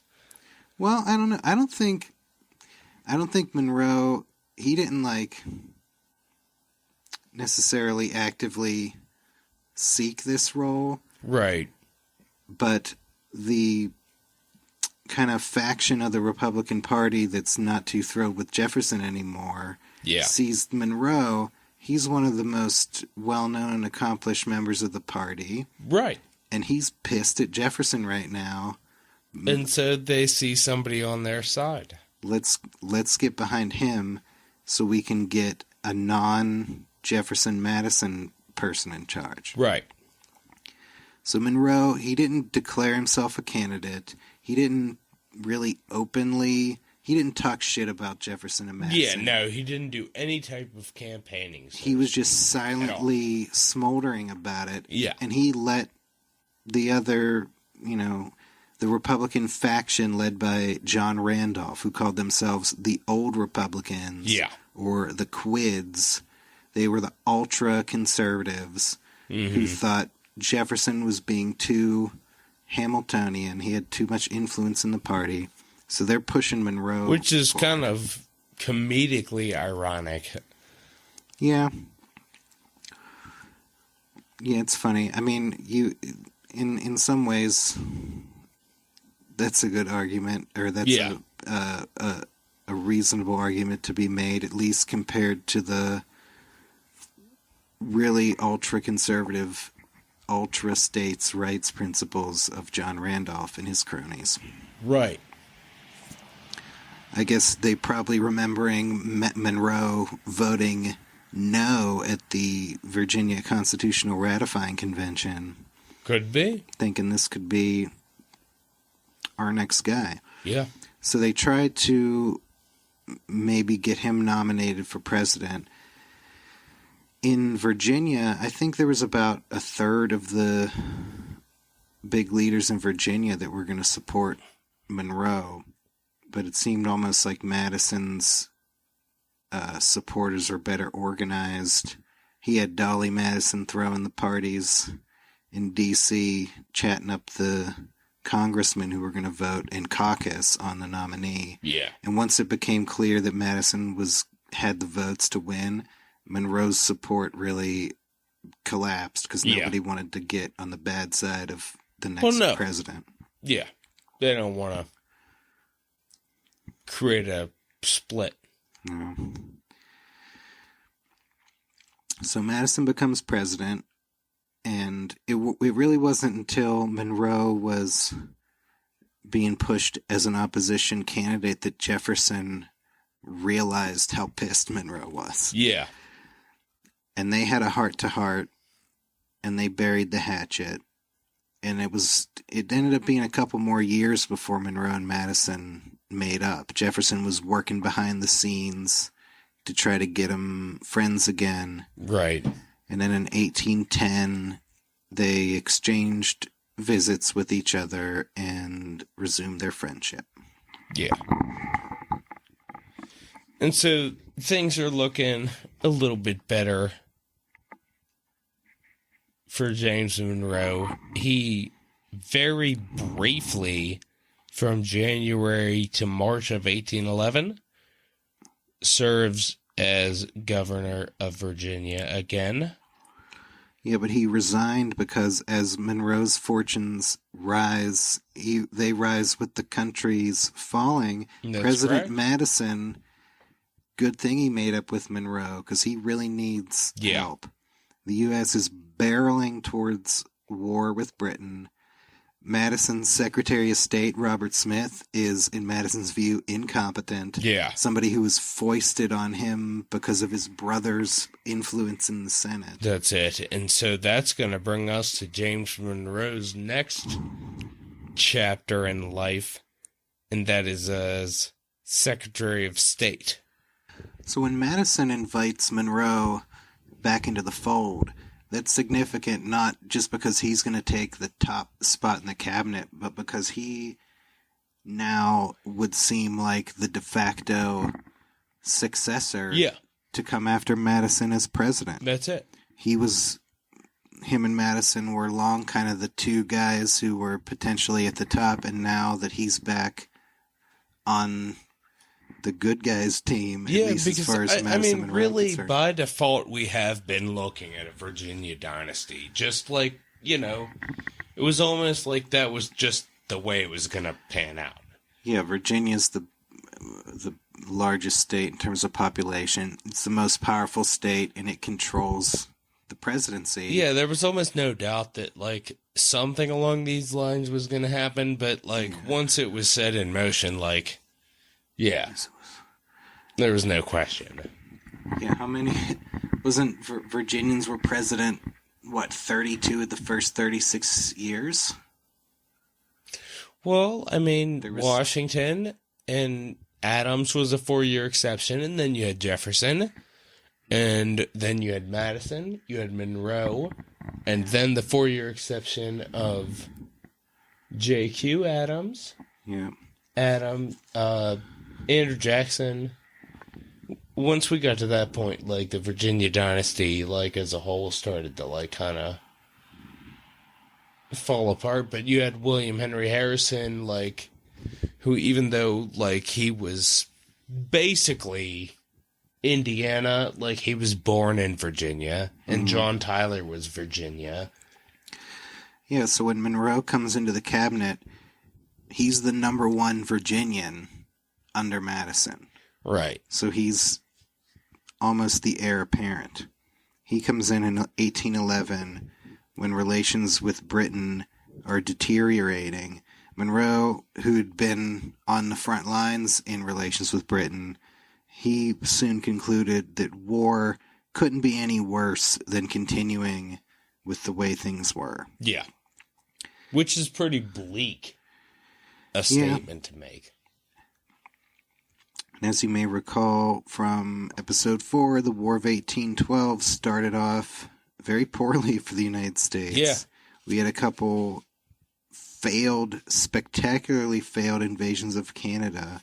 And during this time, Monroe, he wanted an army command. He wanted to be a general and be on the front lines commanding an army. Madison actually considered naming him Lieutenant General. Yeah. Which is the highest rank of general in the United States. He would have been in command of all forces, but Madison felt that it would create dissension within the officer ranks to jump Monroe over so many other generals. Yeah. And also Monroe had no experience with high command in the military. As we talked about in the Revolutionary War, he couldn't get a command as a colonel. But Madison had such confidence in him, and his, political standing was so high that he could have been the guy. Yeah. But it didn't go that way. Instead, 1814, British troops land near Washington, D.C., but Monroe, he's an active guy. He's not going to sit back and take this line down. He's not going to sit idly by. So what happens with him? He becomes the Secretary of War whilst retaining his duties at the State Department. Yeah, he didn't get his general command, but when the British land near D.C., he's jumping on a horse. He's riding out to figure out where the British are. I think he was the first one to spot them approaching D.C. And he came back to issue the warning, and D.C. was evacuated. As you know, the British burned D.C. to the ground. Madison accepted the resignation of John Armstrong, the war secretary who let it happen. Yeah. And he's looking around. Who here can take charge? James Monroe. Right. He's already Secretary of State. Let's give him the War Department as well. Why not? So he's acting Secretary of War. Dual roles. He's also the military commander of the District of Columbia, in charge of local defense. Yeah. We're not letting this burn in the Capitol crap happen again. Interesting that, like, among the founding fathers, like, none of them considered him particularly bright, and yet, like, he gets this responsibility heaped on him. Yeah. Like, and he's able to do it adequately. Yeah, he jumps in there. This is where I feel like he's the poor man's George Washington, because frankly, I think guys like Jefferson and even Hamilton, they didn't think George Washington was brilliant, not in the same way that these highly educated, very philosophical Latin and Greek-speaking men of the time thought of themselves as intellectual and very highly educated. That makes sense. They didn't think that way about Washington, and if he hadn't been so exalted a character, there might have been people calling him not brilliant as well. But that's what was said about Monroe. But he jumps in and, he reorganized the army, whips it into shape. He wanted to institute a draft, but Congress didn't agree. Instead, he offered land bounties and other inducements to increase recruitment. His energetic efforts helped the U.S. get back on track, finish the war strong, and really made Monroe the clear favorite now to be next president. He, showed himself. And this, in a lot of ways, I think this is Monroe's finest hour. It really is. I think he stepped up. He himself would probably feel like this was when he was truly in his element. Yeah, because Madison, he'd never been in the military. He's a pacifist. He doesn't know anything about this. John Armstrong out to lunch, and some of the other people who were around D.C. at the time were not experienced. There was nobody who really knew what to do here. And Monroe stepped up and took charge. And that was really needed at the time. Yeah. So in the wake of the War of 1812, everyone's now looking at Monroe. He's pretty popular. He's well respected. He seems the natural choice. Yeah. The only issue is that some people have had enough of Virginia holding the presidency. And there's a movement to deprive Virginia of the presidency by nominating the guy who ended up replacing Monroe after the war as war secretary, William Crawford of Georgia. There's a caucus of Republican congressmen. Monroe wins 65 to 54 to get the nomination. Yeah. New York Governor Daniel Tompkins was nominated his vice president. The dying Federalist Party. Yeah. This is their last. This is the last person that the Federalists put forward as a candidate. Yeah. Well, the thing is, they really didn't. Rufus King. They didn't even formally nominate anybody, but they tried to rally around Rufus King. Yeah. Rufus King was a former minister to Britain, senator, Constitutional Convention delegate, but none of that was helping at the time. The Federalist Party's on the outs. The Republican Party is ascendant. Monroe won all but 3 states, dominated the Electoral College, 183 to 34. Yeah. And he is about to become the next president of the United States. And we're going to talk all about that right after this word from our sponsors. Thanks for listening.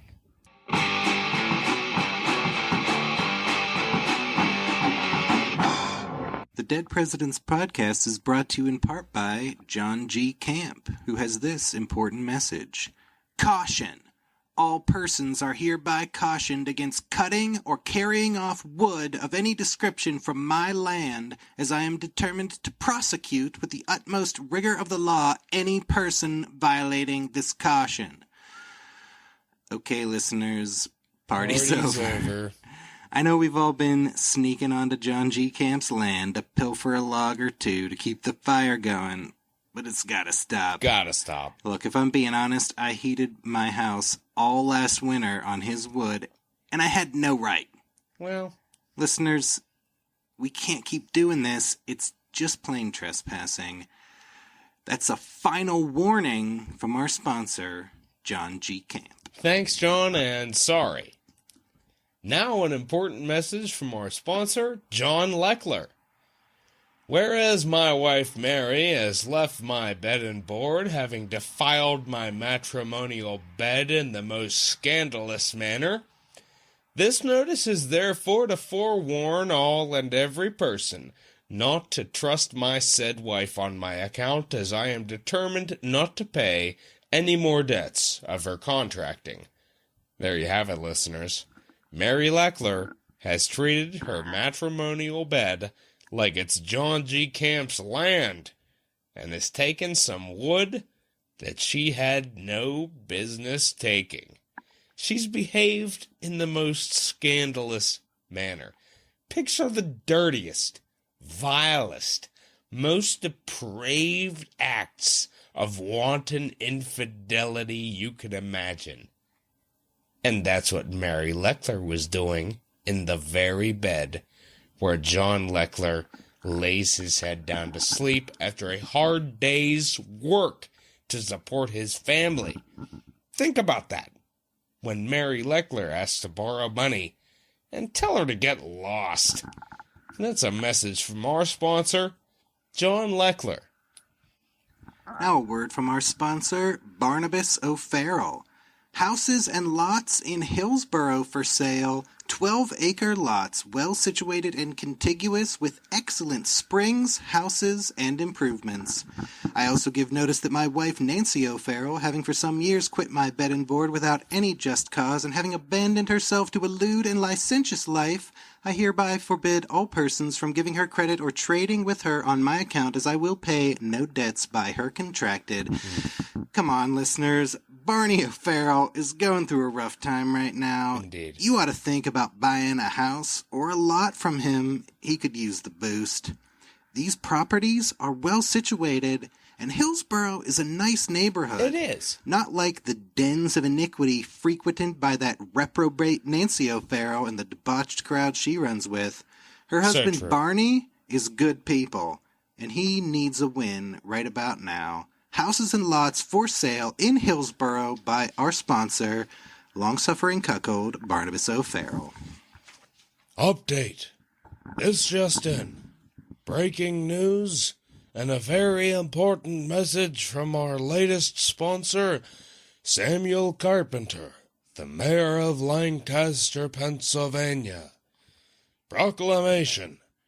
Whereas a most horrid outrage and murder was committed in the city of Lancaster between the hours of 12 and 1 o'clock on Mary Leckler, wife of John Leckler, and Sarah Haig, wife of Bernhard Haig, by strangling and hanging the former, and by shooting the latter, and it is believed that the said John Leckler, who has since absconded, was the perpetrator of the said atrocious crimes. Wherefore, by virtue of the authority vested in me as mayor of the said city, by the select and common councils, I hereby offer a reward of $200 for the apprehension and securing of the said John Leckler in any jail, so that he may be brought to trial. The said John Leckler is supposed to be about 37 years of age, of middle stature, about 5 feet 8 inches high, has dark hair, a scar on one cheekbone below the eye, has also had his jaw broken, which has twisted his mouth. He speaks very rapidly, so much so that he often appears confused and repeats his words. He left this city on horseback. His horse was iron gray with a new saddle, but these he may change. Listeners, our sponsor, John Leckler, stands accused of brutally murdering his wife and another woman. And now he's vanished. Keep your eyes peeled, because there's $200 in it for you, if you could catch him. Alas, how shall this bloody deed be answered? We'll be sure to keep you updated on this developing story right here on the Dead Presidents Podcast.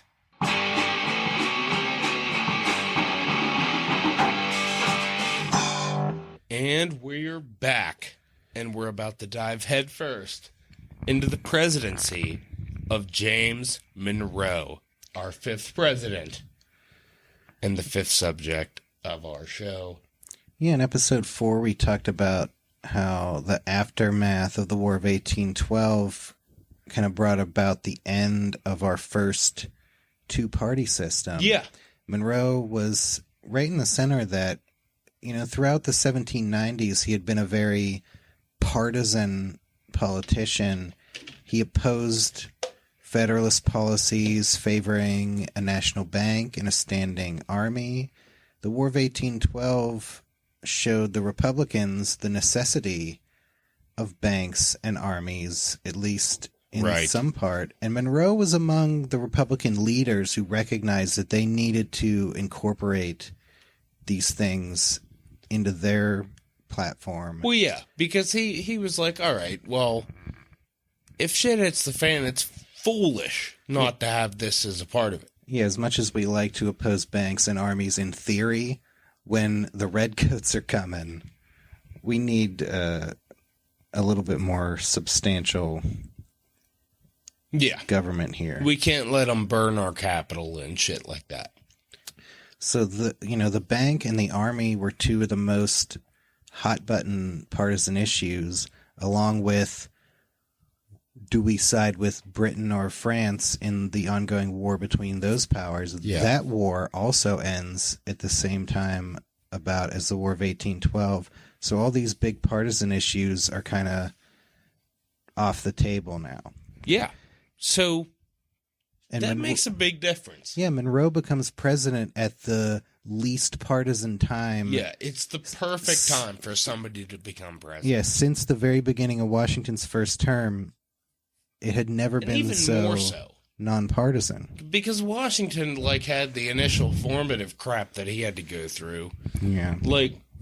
Monroe's come into it at the ideal spot.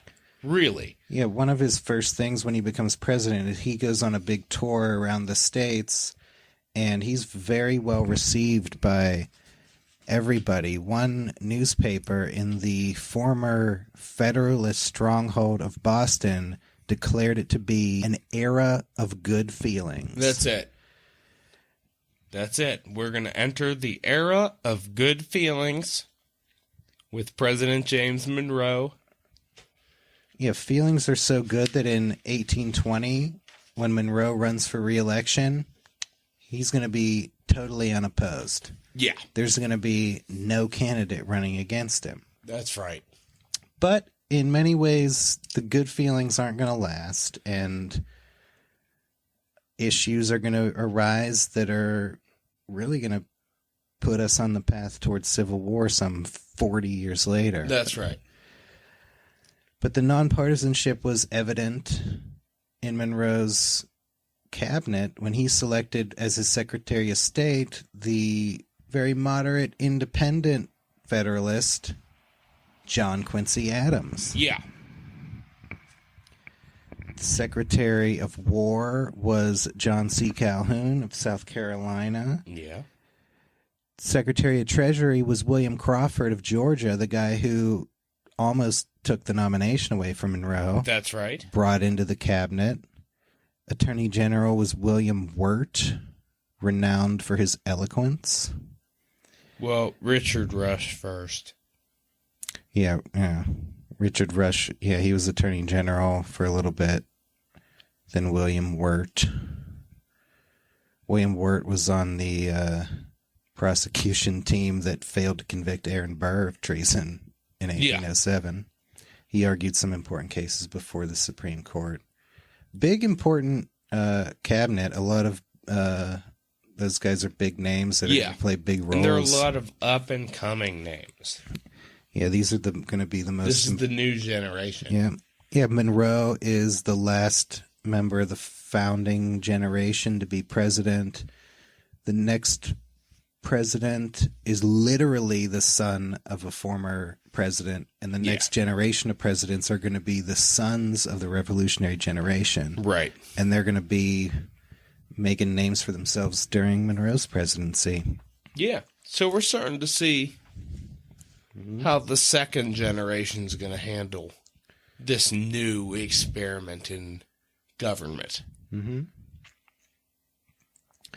So you recall, Monroe was at the forefront of U.S. efforts to buy Florida from Spain for over a decade. He was the one over there around Louisiana Purchase time trying to make it happen.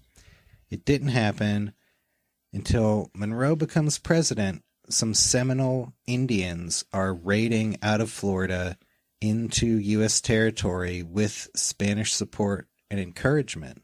Yeah. So Monroe appoints General Andrew Jackson to lead a punitive expedition against the Indians.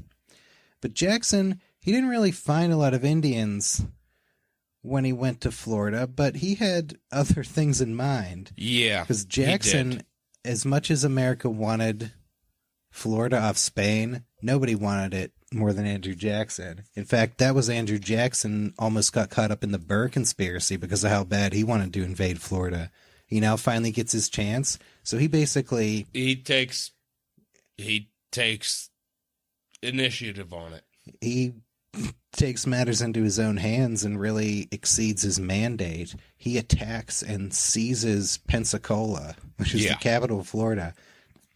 He also summarily executed 2 British subjects who were allegedly inciting Indians against the United States. None of this with presidential authority, mind you. Yeah, and Crawford and Calhoun in the cabinet want Monroe to condemn Jackson for exceeding his orders and potentially damaging relations with Spain and Britain.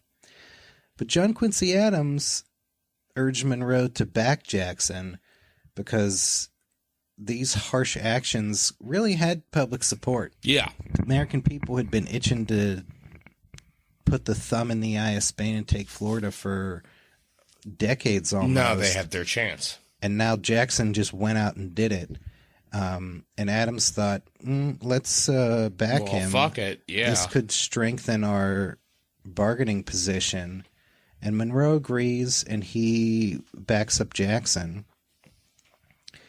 Seems like John Quincy Adams was right because, in the aftermath of this, he negotiates some pretty important treaties. In 1818, the United States made 2 treaties with Britain, one that demilitarized the Great Lakes region and one that granted Americans fishing rights in Canadian waters and fixed the U.S.-Canada boundary from Minnesota to the Rocky Mountains. That's an issue that had been hanging out there for years, finally got resolved. And then in 1819, the U.S. and Spain signed the Adams-Onís Treaty, which is named after John Quincy Adams and the Spanish Minister of the U.S., Luis Onís. And Spain finally agreed to sell Florida to the United States for $5 million. And the 2 countries finally agreed on the border between Louisiana and Texas, which had been hotly disputed all the way back since Monroe was the first one to be disputing it. Yeah. That might not be the end of Texas, as we'll learn, Yeah. but Texas will still become an issue. at this point, things seem fine and dandy. Or do they? Well, Because we have a little bit of a problem that comes up. a little bit of economic turmoil. Yeah. There's some shoddy banking practices, fervid land speculation, Yeah, and you got the renewed competition from European imports following the War of 1812. now that the big European war that had been raging for 2 decades is over, European farming and all kind of other output getting back up and competing with the United States. Well, that combination is going to thrust the United States into its first major depression. Yeah, the second Bank of the United States, which was just chartered at the end of Madison's presidency, not as well managed as the first Bank of the United States had been. It found itself dangerously overextended and had to contract credit, which led to foreclosures on heavily mortgaged land speculation. The price of cotton collapsed, land values plummeted, and this was called the Panic of 1819. Yeah. And it lasted really until 1821.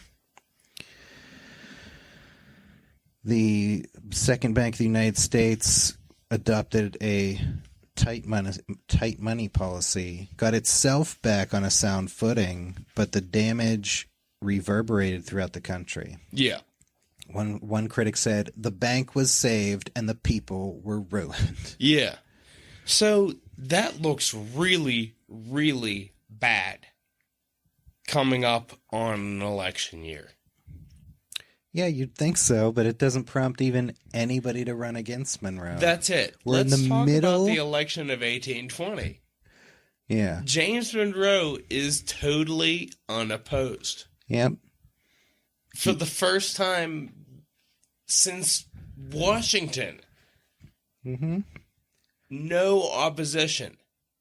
James Monroe is in a position to sweep the election of 1820. He is running unopposed. Yeah, so he's going to get every single vote in the Electoral College, right? Well, one would think. What happened? A man by the name of William Plumer decided to cast his vote for John Quincy Adams. And at the time, it was reported that he did so to preserve Washington's legacy That Washington of being unopposed. He should be the only person who gets every electoral vote. Yeah, nobody else should have that distinction. That seems like a magnanimous thing from William Plumer. Yeah. However, it came out later on through his kids talking about it and in his own writings that William Plumer legitimately did not like James Monroe for some reason, and he literally cast that vote out of spite. Yeah. It didn't have anything to do with Washington. He just did it because he did not like James Monroe. Yep, in the non-Monroe column, there was one vote. That numeral 1 looked a little bit like William Plumer's middle finger. Yeah. Right at James Monroe. Yeah, pretty much. But Monroe didn't let it get him down. No. And despite that nonsense, he's reelected handily, obviously. And he comes into the Missouri Compromise. Yeah, you'd think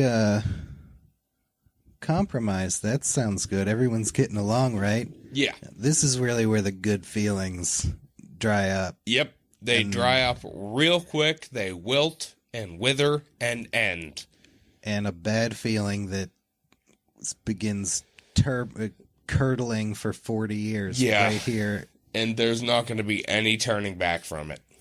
In 1819, the Missouri Territory petitioned to become a state, and some Northerners tried to impose restrictions on slavery in Missouri as a condition of statehood.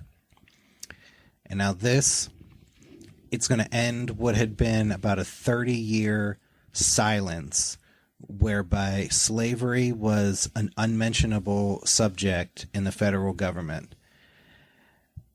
And now it's going to be mentioned. At the time, there is a delicate balance of power between 11 free states and 11 northern states.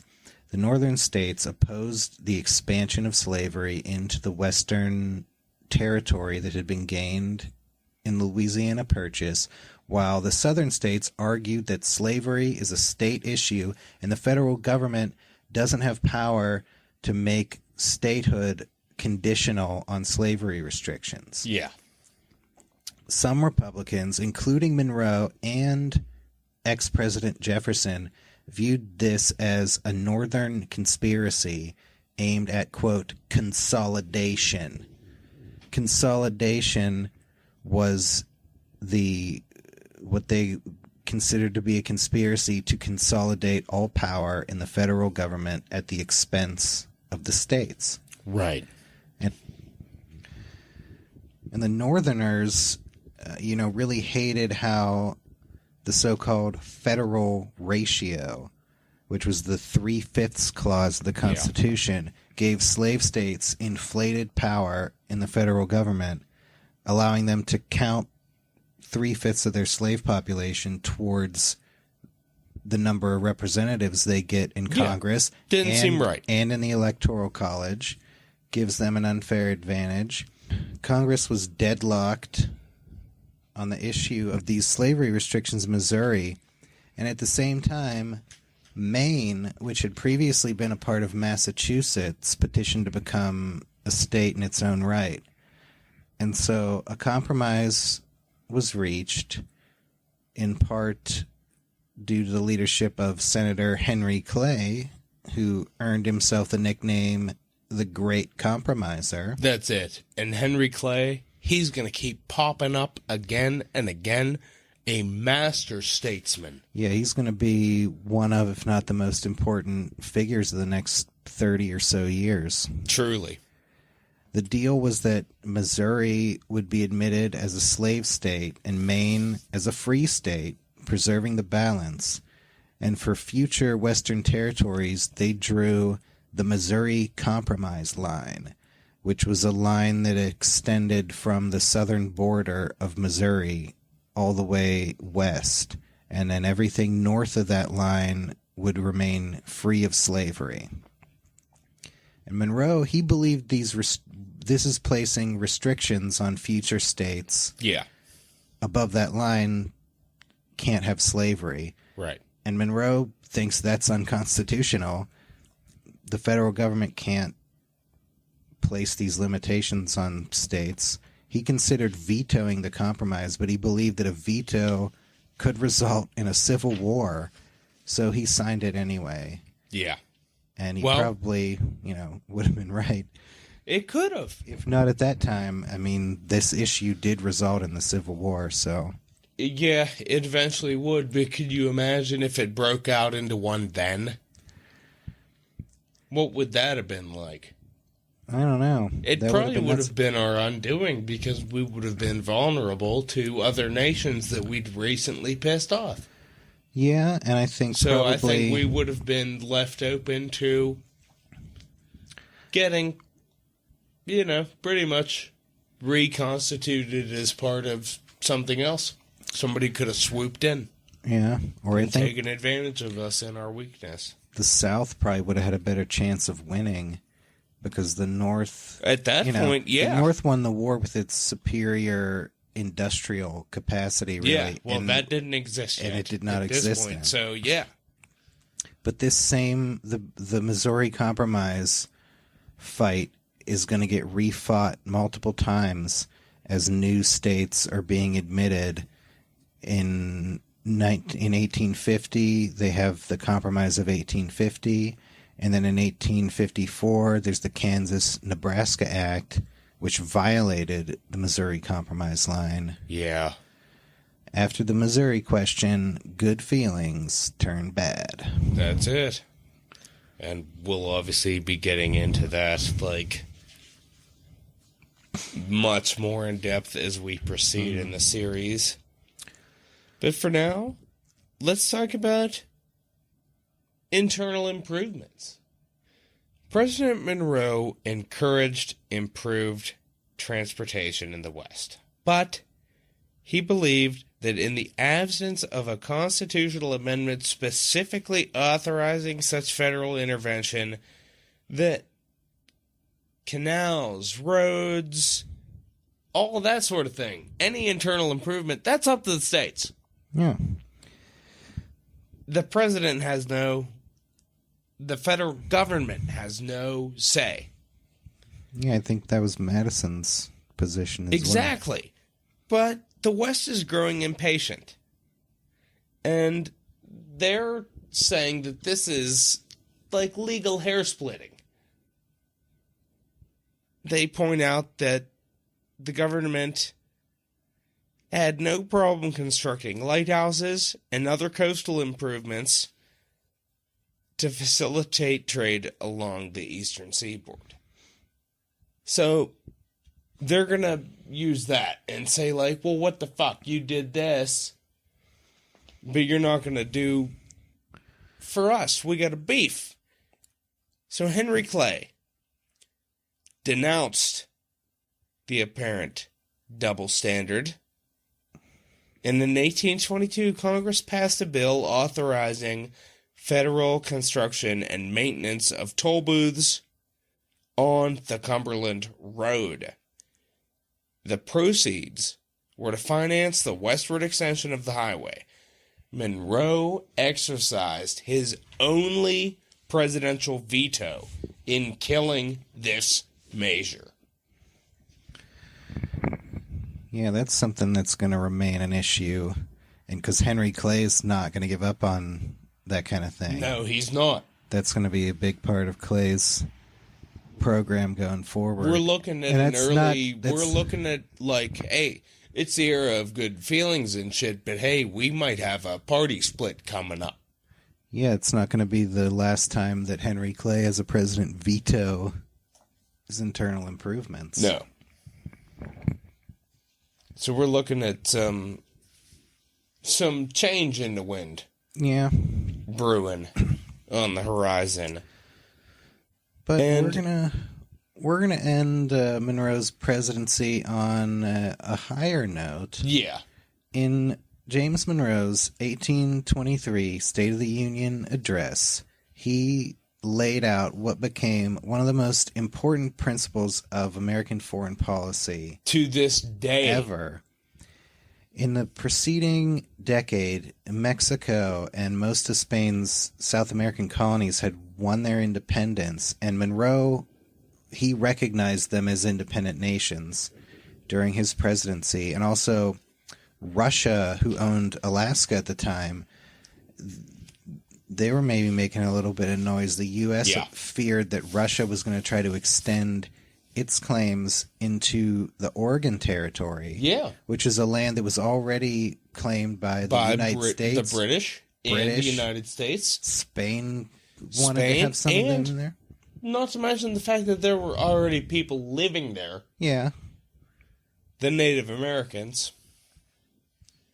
So the new policy that Monroe announced was something that the U.S. had always wanted, but now it seemed like the time was finally right. And what he said was that the Western Hemisphere is an American sphere of influence, and it is off limits for future endeavors by European powers.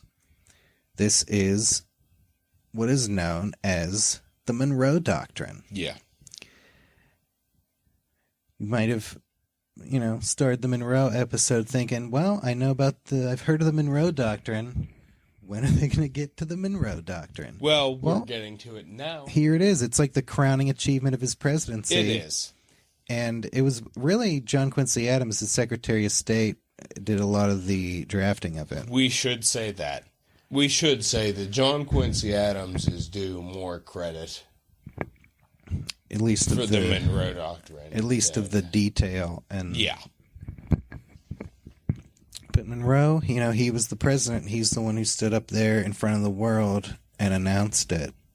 And it's a pretty badass policy. This is what Monroe said in his State of the Union address.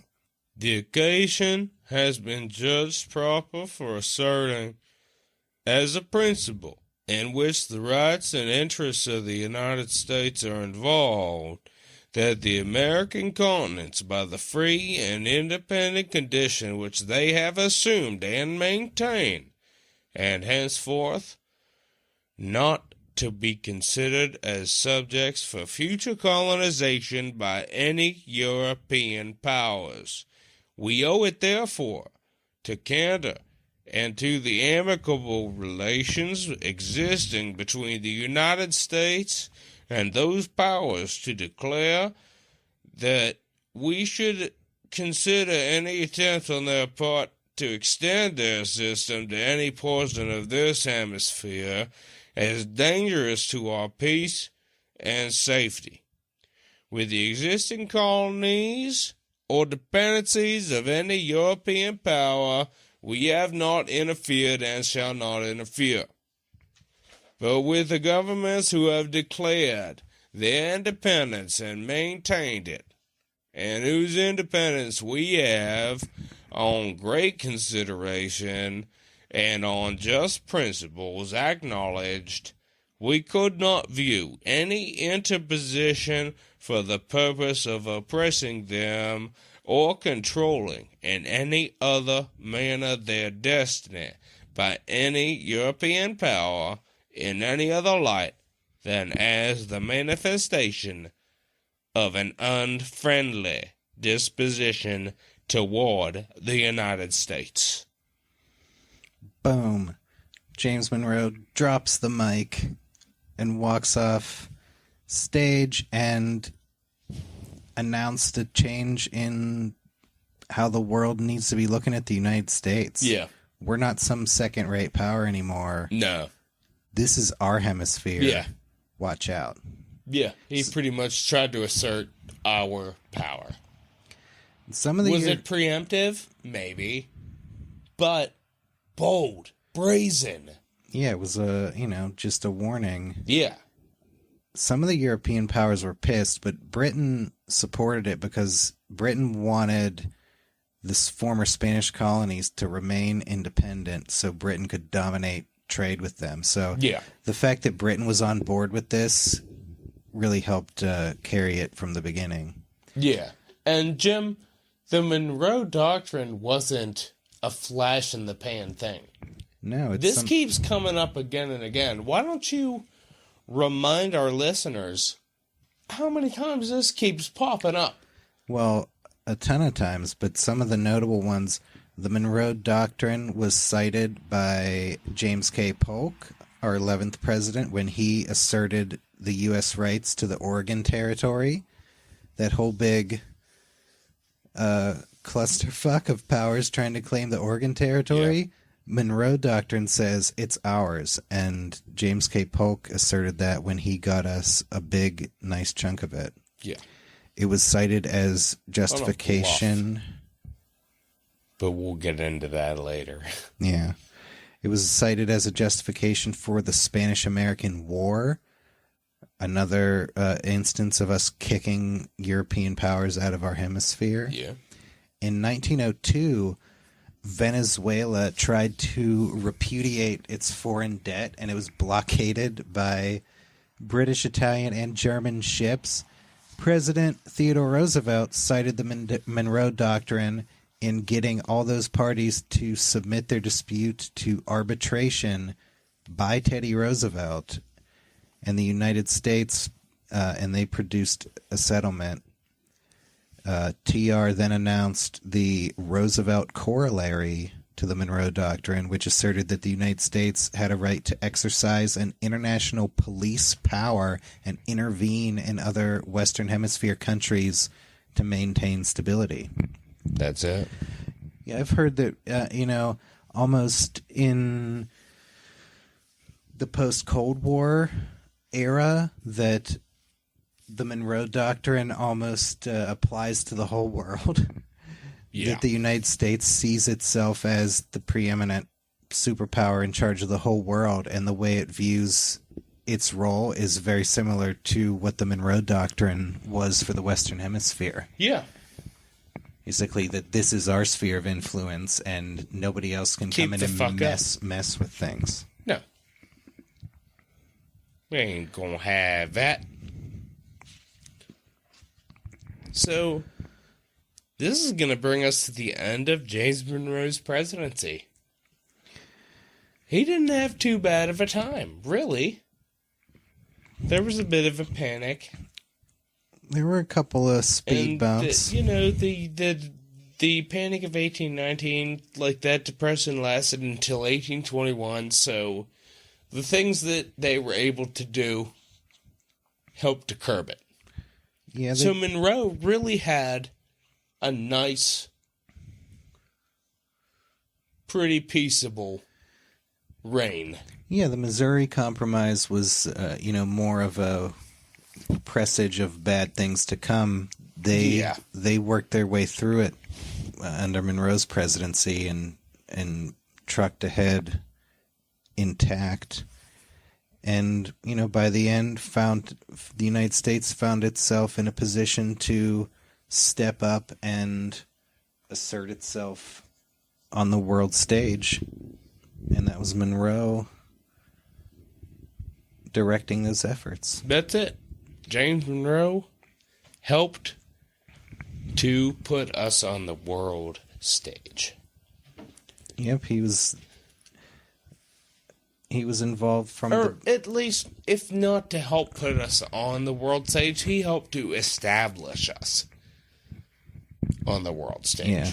We're not just a bit player on the world stage. We have one of the lead roles now. We're now established. Yeah, from the guy who in the 1790s and early 1800s was in France and Britain, kind of getting, pushed around a little bit, not being treated like the ambassador from a world power.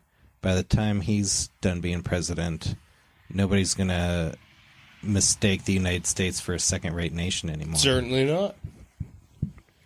And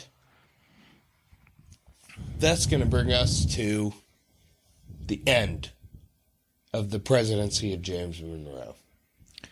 Yeah, we're going to talk about the rest of James Monroe's life and sum things up right after these words from our sponsors. Thanks for listening.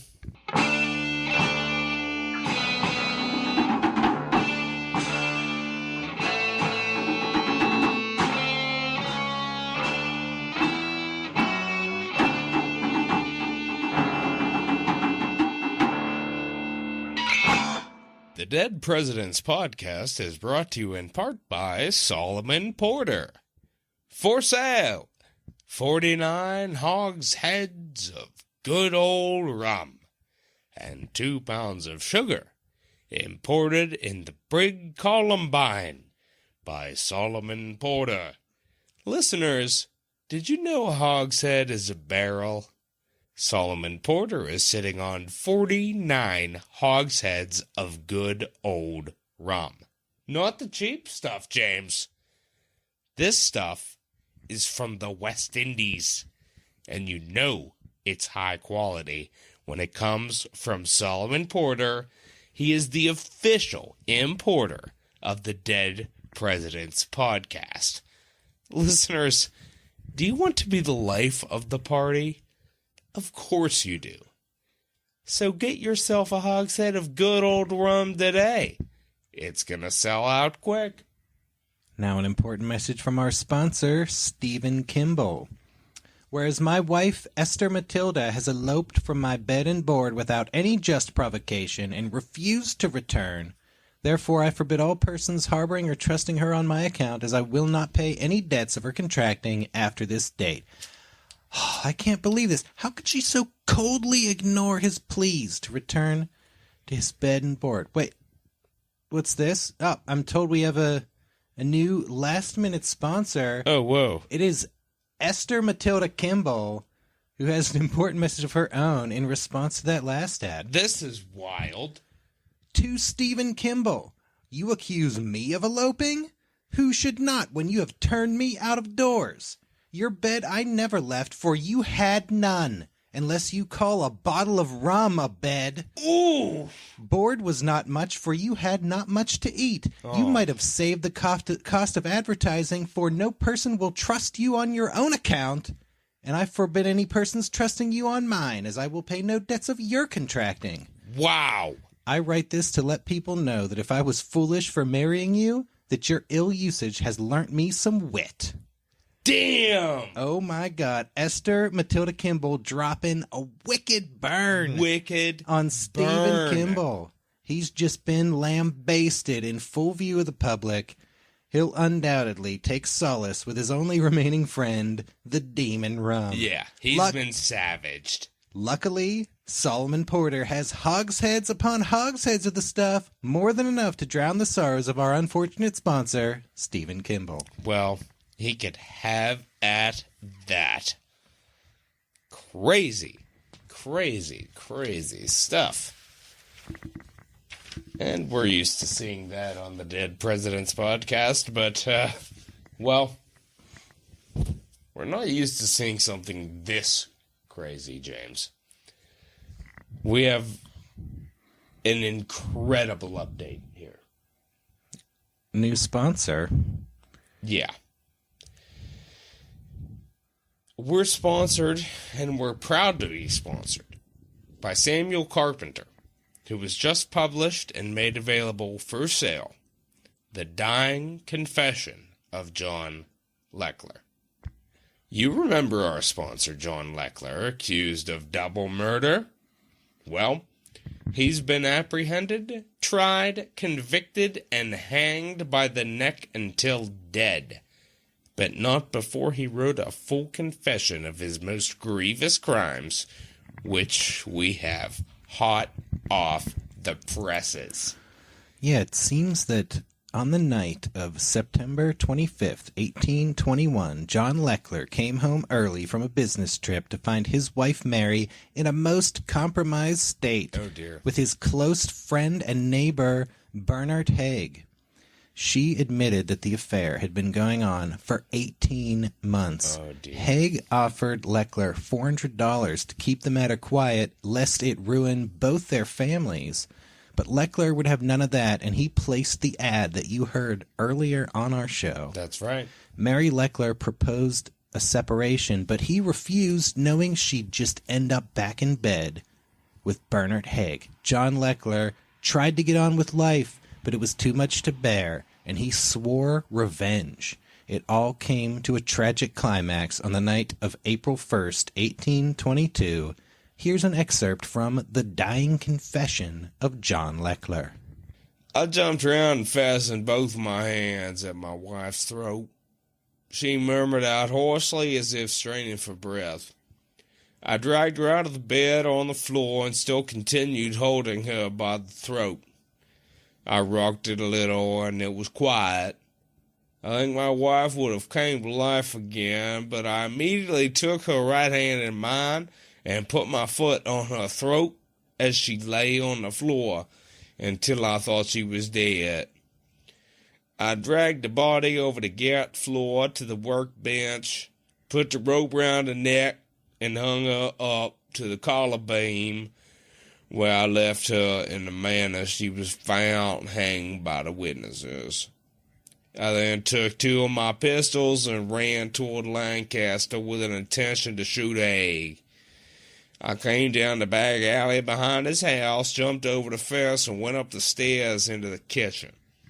I made a rattling among the kitchen furniture, thinking to get Haig to come out. He would not come out.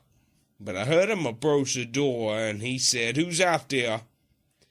"That you, Leckler, you son of a bitch?"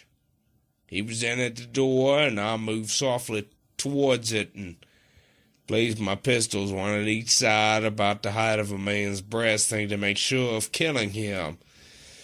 I pulled the triggers at once and both went off. I then ran out as fast as possible. Leckler was later captured at the home of his sister, and only then did he learn that the person felled by his bullets was not the loathsome Bernard Haig, but his totally innocent wife, Sarah Haig.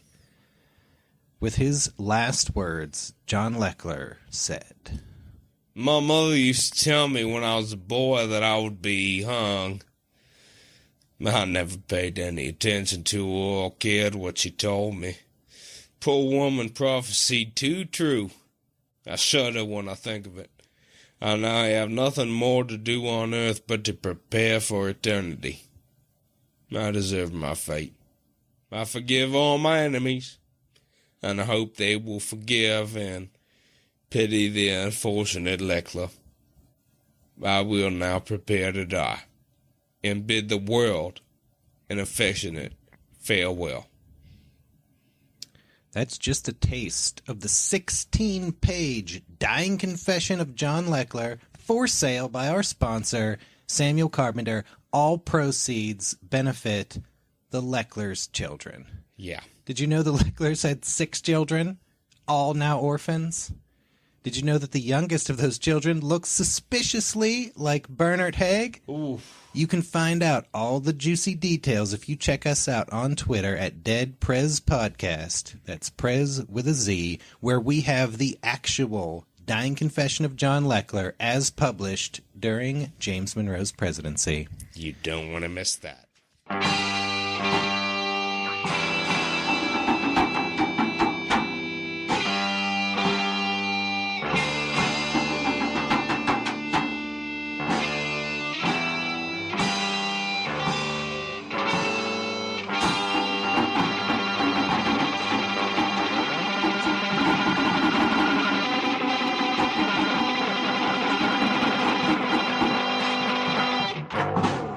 And we're back with episode 5 of the Dead Presidents podcast, where we are about to delve into the post-presidency of James Monroe. Yeah, he stepped down from the presidency. With his remaining years, he did a little bit of public service. He served alongside Jefferson and Madison on the Board of Regents of the University of Virginia that Jefferson was spearheading the creation of. He also served with Madison at the 1829 Virginia Constitutional Convention. And then, he was just trying to, other than that, just trying to live his life in retirement. Also, like Jefferson and Madison, Monroe had A lot of debt. a serious debt problem, Like $75,000 worth of debt. which is a lot at the time. Astronomical. I think Jefferson's debt was like $100,000, and that was enough to force the sale of Monticello upon his death. Monroe had to sell his plantation, Highland, in his life. He, like Madison and Jefferson, and really his whole social class of people, lived this, very lavish upper class lifestyle that didn't always conform to what their income was. Yeah, it was almost a charade. Yeah, they had. Was it not? Yeah, it was this big, keeping up with the Joneses thing, where they have to look rich even if they're not making money. Even if they're struggling, severely. Yeah, because these big plantations were very, they had a lot of overhead. Yeah. And you have all these slaves working them and all this stuff going on. And a lot of times, depending on crop prices and what the weather's like, they don't even break even half the time. Yeah. And particularly with these guys. So despite the fact that you don't have to pay for labor, you're still getting fucked, which is only just. It's just nature being just. They can't even break even when wages are zero. Yeah. Yeah, and with these guys who are spending a bunch of their time in public office, they're not even at their plantations, so they're being run by who knows who, and not necessarily always run well. Yeah. And part of Monroe's debt was that he had a bunch of unreimbursed expenses from his public service, particularly his time in diplomatic service abroad. That when he retired from the presidency, he petitioned Congress to reimburse him like a boatload of money that he felt he was owed. Yeah. And Congress really dragged its feet on it for years, only ended up paying him a fraction of what he wanted. Oh. So that didn't work out too well. Yeah, he had to sell his plantation. And, we really didn't delve into it that much on this episode, but, we just want to make sure we note. We want to make sure that we note that James Monroe bought and sold hundreds of people. Hundreds of human beings. Might not even have been hundreds, but he was a slave owner. And just like Madison and Jefferson, he claimed to believe slavery was wrong and needed to go away, but he took no action on it. Same old bullshit. He supported the American Colonization Society, which promoted the migration of freed slaves back to Africa. That's the same fantasy that everyone has, that somehow we're going to get rid of slavery, but we're not going to have to live alongside African Americans. That's the thing. That we can. That's the really disgusting, loathsome thing, is the people that were standing up for the rights, quote unquote, of the African Americans were saying, we just need to get them the hell out of here. Yeah. The American Colonization Society actually did settle a few thousand freed slaves back in an African settlement called Liberia, which is now a country, and its capital city is called Monrovia. After James Monroe. The only foreign capital named after a U.S. president. Yeah. Pretty interesting stuff. Maybe almost more of an ignominious reason to have a capital named after you. I would say so. But one interesting thing that happened in Monroe's final years, he paid a visit to Alexander Hamilton's widow, Eliza Hamilton, who blamed Monroe for the exposure of the Reynolds affair. He showed up to her house. She received him coldly, did not invite him to sit down. Monroe said, it's been many years, and since we're both nearing the grave, perhaps past differences could be forgiven and forgotten. But Eliza Hamilton said this. No. Mr. Monroe, if you have come to tell me that you repent, that you are sorry, very sorry, for the misrepresentations and the slanders and the stories you circulated against my dear husband, if you have come to say this, I understand it. But otherwise, no lapse of time, no nearness to the grave makes any difference. Wow. Monroe picked up his hat, bid Eliza good day, and left. Yeah. Eliza Hamilton knows how to hold a grudge. You ain't kidding. This is going on 25 years after Hamilton's death. Yeah. Almost 35 years after this affair crap happened. Yeah. Eliza has not forgotten. No. Is not forgiven. Nor and should Monroe, she have. Monroe Really? still not apologizing.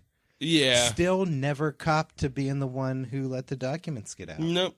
Monroe now nearing the grave. His wife, Elizabeth Monroe, she was very sickly, suffered from several long illnesses. Yeah. She had something else happen to her in 1826. Yeah. This was pretty bad.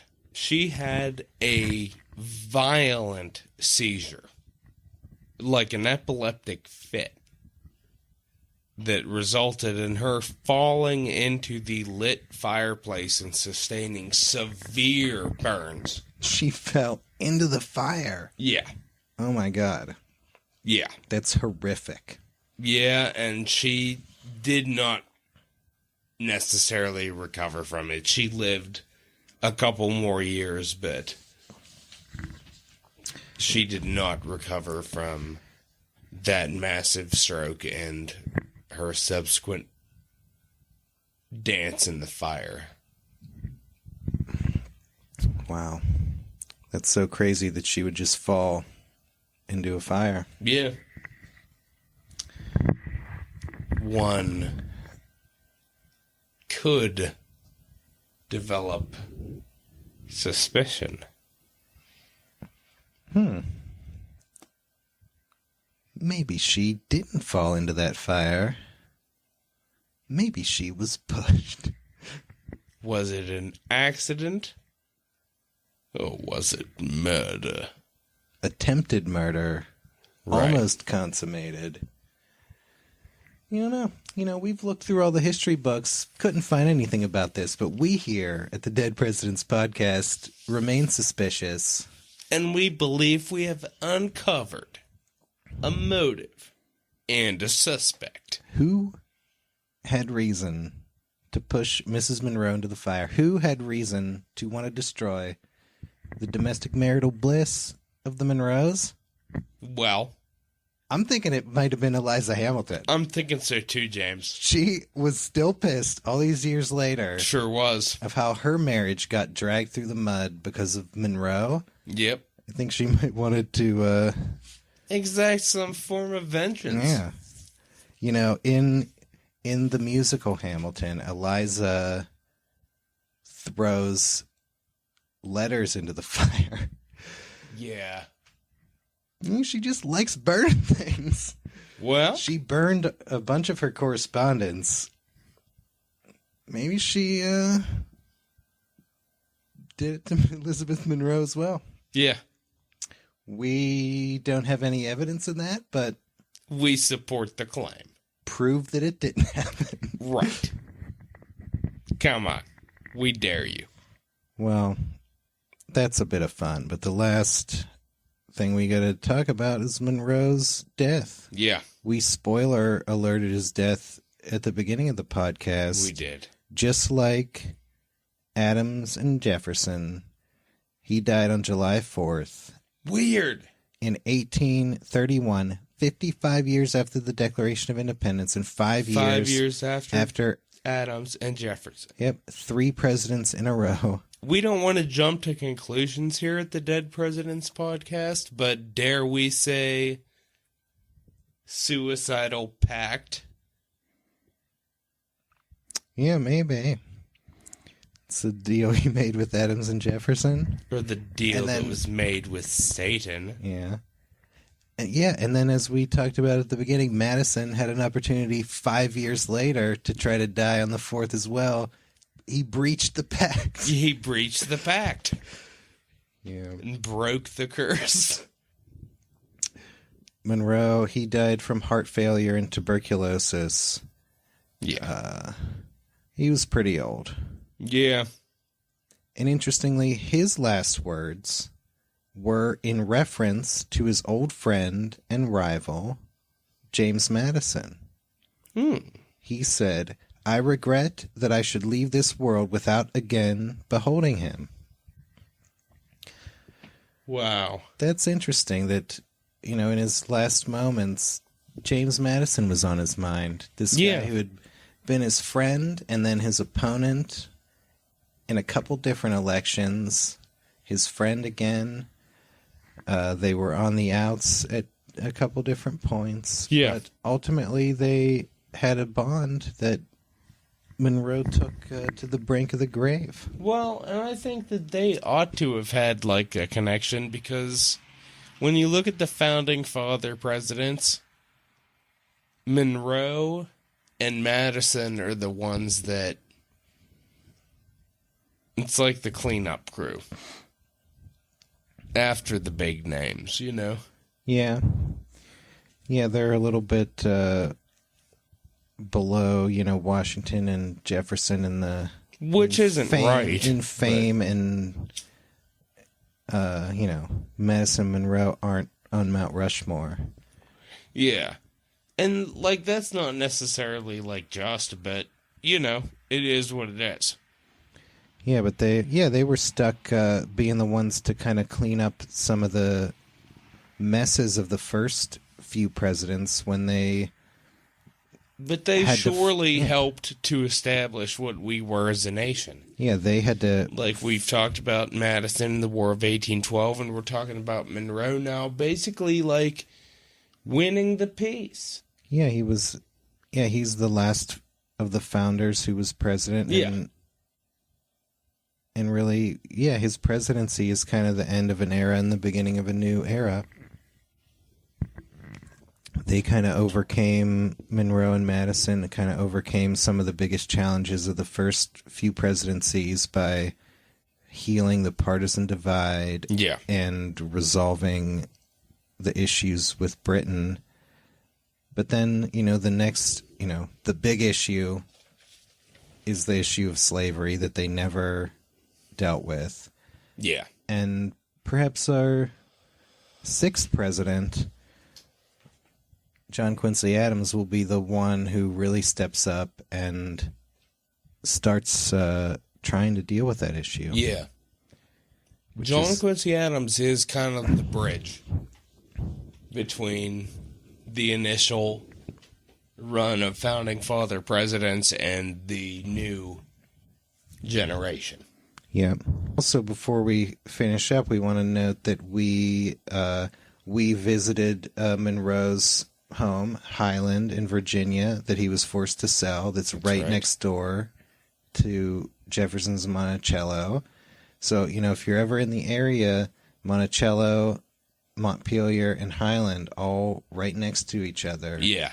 Highly recommend hitting those places up. Very much so, because that makes for a really, really awesome day. Yeah. Monroe's house, admittedly somewhat overshadowed by the other two in terms of grandeur and spectacular. But I think in part because Monroe is not as celebrated as the others. No, he's really not. Yeah, so perhaps not as much, effort has been made to spruce up the James Monroe home and recover it, because obviously he sold it at the end of his life, just like Monticello also sold, but Herculean efforts made to reconstruct Monticello to what Monroe it used didn't to be. have that treatment. Not as big, but it's a nice place. It's right next door to Monticello. You don't want to miss it. Some nice statues of him there and some really nice stuff in it. So you want to check that out. And also some great books to check out about James Monroe. Yeah. The best of the best, Harry Ammons' classic biography, the definitive scholarly biography on James Monroe. Yeah, there's actually a new one released in 2020 by Tim McGrath, a new pretty comprehensive biography. I listened to it on audiobook. It was very good. Oh. And, I kind of hate to do this, but I feel like I need to make a non-recommendation that, years ago I was a little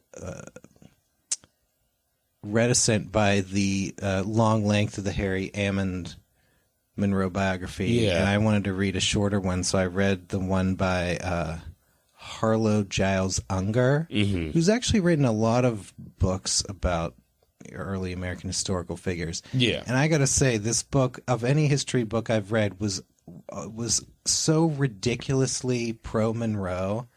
It was just over the top how much he tried to make Monroe out to be the only guy who ever knew what was going on, in a way kind of throwing... That just was ridiculous. Like throwing shade on Washington, Hamilton, Madison, John Quincy Adams. Like, it was way over the top of being too pro-Monroe. So I don't recommend that Well, one. I mean, just based on Monroe's, the descriptions of him from his contemporaries, I think we know a little bit better than that. Yeah, I like Monroe, and I think he's probably underrated and certainly deserves more attention than he gets. But this book was really over the top. Just a little bit over the top. And why don't we let that bring us to a summation of James Monroe? I think there's one person who wouldn't agree with a overly praising interpretation of Monroe, and that's his old friend Aaron Burr. That's right. I'm going to read this quote from Aaron Burr. I'm so excited. I've been so excited about this quote. Yeah, this is a great one. Because I'm really interested in Aaron Burr, and this is just one of the best Aaron Burr quotes. Yeah, it is. It's fantastic. Buckle yourselves up and strap in for this. Yeah, this is a really good one, guys. To just contextualize this quote, it's in November 1815. Burr is writing to his son-in-law, who is a South Carolina politician. Monroe has just been is being nominated for president for the next year, and Burr. We talked about people being fed up with Virginia control and everything. Burr is definitely one of those guys. Yeah, because he thought he could have been president. Yeah, but Virginia. He felt he should have. Virginia just had a monopoly on it, and obviously, he was charged with treason by Thomas Jefferson and was really on the outs. So he was writing to his son-in-law trying to get South Carolina to try to maybe nominate Andrew Jackson. Yeah. To try to push Jackson, who was the recent victor of the Battle of New Orleans. Burr was just Jackson almost immediately had like the heroic posture that they tried to mold him in a way that Washington... Yeah, but Burr was like, is there just anybody who's not from Virginia? We got to get up. But also, he didn't like Monroe. And this quote about Monroe, just know, like, Burr was in the Senate at the same time as Monroe, and they were friends and allies. And as we talked about earlier, when Monroe was butting heads with Hamilton, Burr was, like, at his side giving him advice. And Burr and Monroe never had any, like, clash that I know of. Yeah, they didn't have any serious beef. Yeah, in fact, the couple years where Burr was being prosecuted for treason by Jefferson, that was the same time that Monroe was pissed at Jefferson. So you wouldn't even really have been able to see Monroe as part of his persecutors, which... The fact that they should have been really friends makes this quote all the more damning. Yeah, and all the more interesting. Because Burr really shouldn't have had anything personal against Monroe. And all right, listeners, buckle yourselves up. 1815. These are the words of Aaron Burr.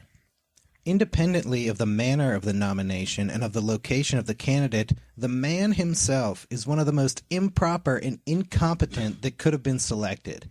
Naturally dull and stupid, extremely illiterate, indecisive to a degree that would be incredible to one who did not know him. Pusillanimous and, of course, hypocritical, has no opinion on any subject and will always be under the government of the worst men. Pretends, as I am told, to some knowledge of military matters, but never commanded a platoon, nor was ever fit to command one. He served in the Revolutionary War. That is, he acted a short time as aide-de-camp to Lord Stirling, who was regularly drunk from morning to morning. Monroe's whole duty was to fill his lordship's tankard and hear, with indications of admiration, his lordship's long stories about himself. Such is Monroe's military experience. I was with my regiment in the same division at the time. As a lawyer, Monroe was far below mediocrity. He never rose to the honor of trying a cause of the value of £100. Damn.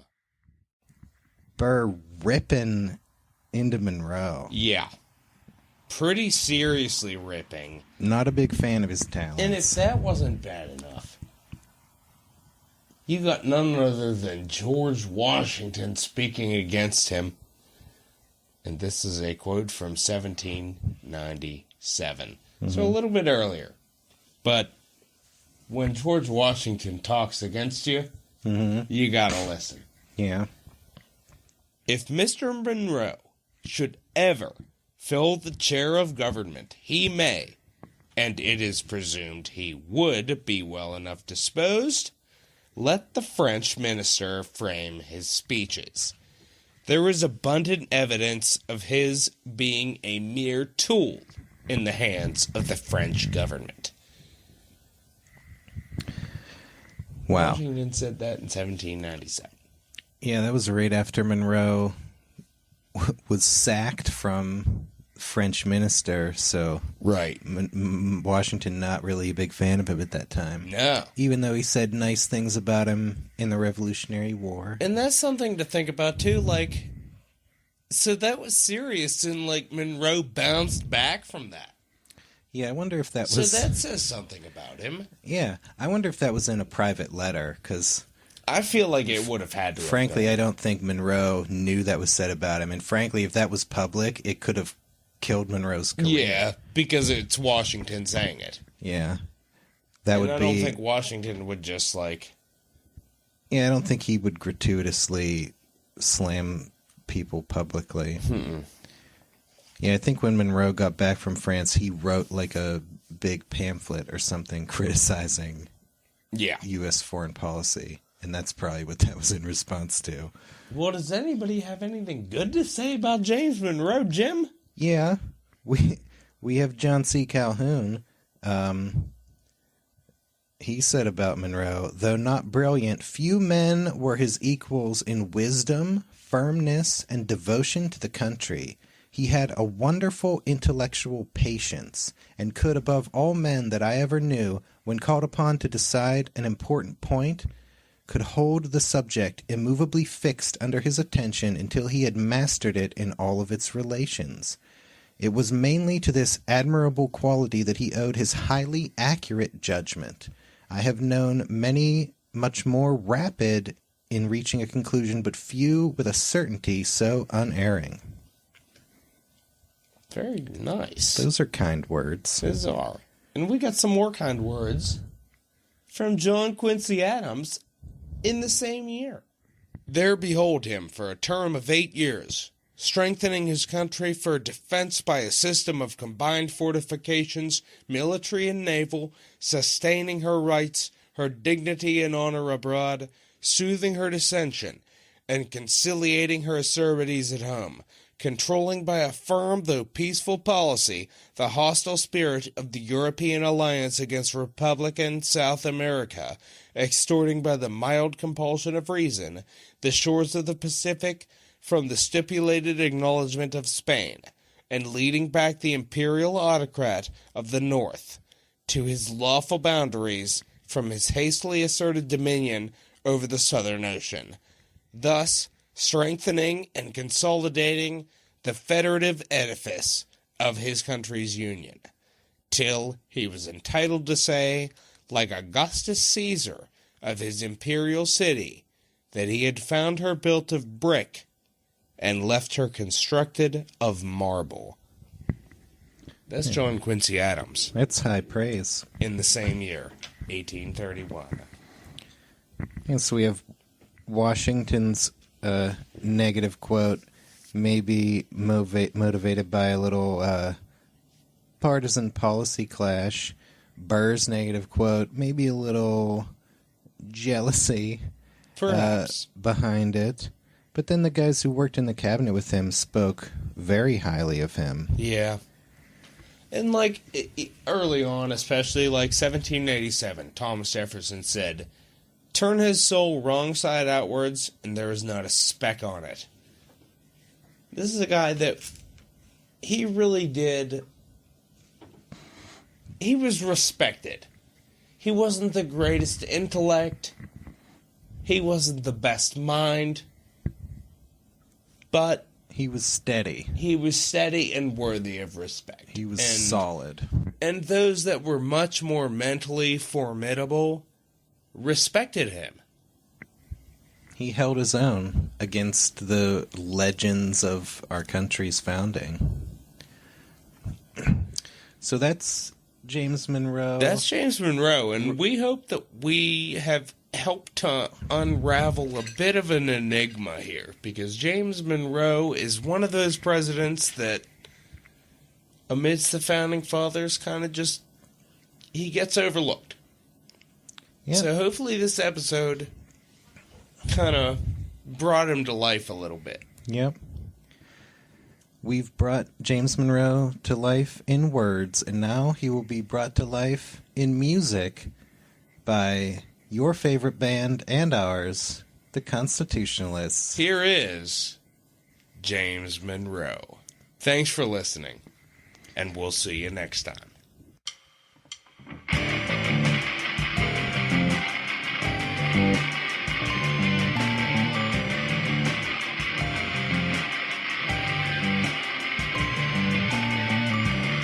great nation, there is but one order, that of the people.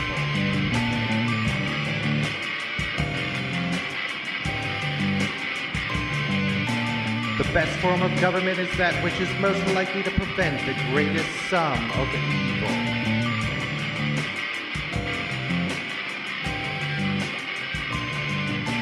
The right of self-defense never ceases.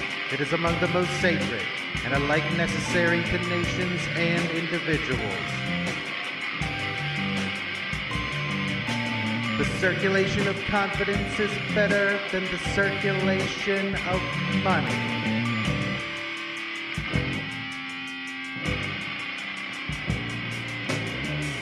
It is only when the people become ignorant and corrupt, when they degenerate into a populace, that they are incapable of exercising their sovereignty. Usurpation isn't an easy attainment, and a usurper soon found. The people themselves become the willing instruments of their own debasement and ruin.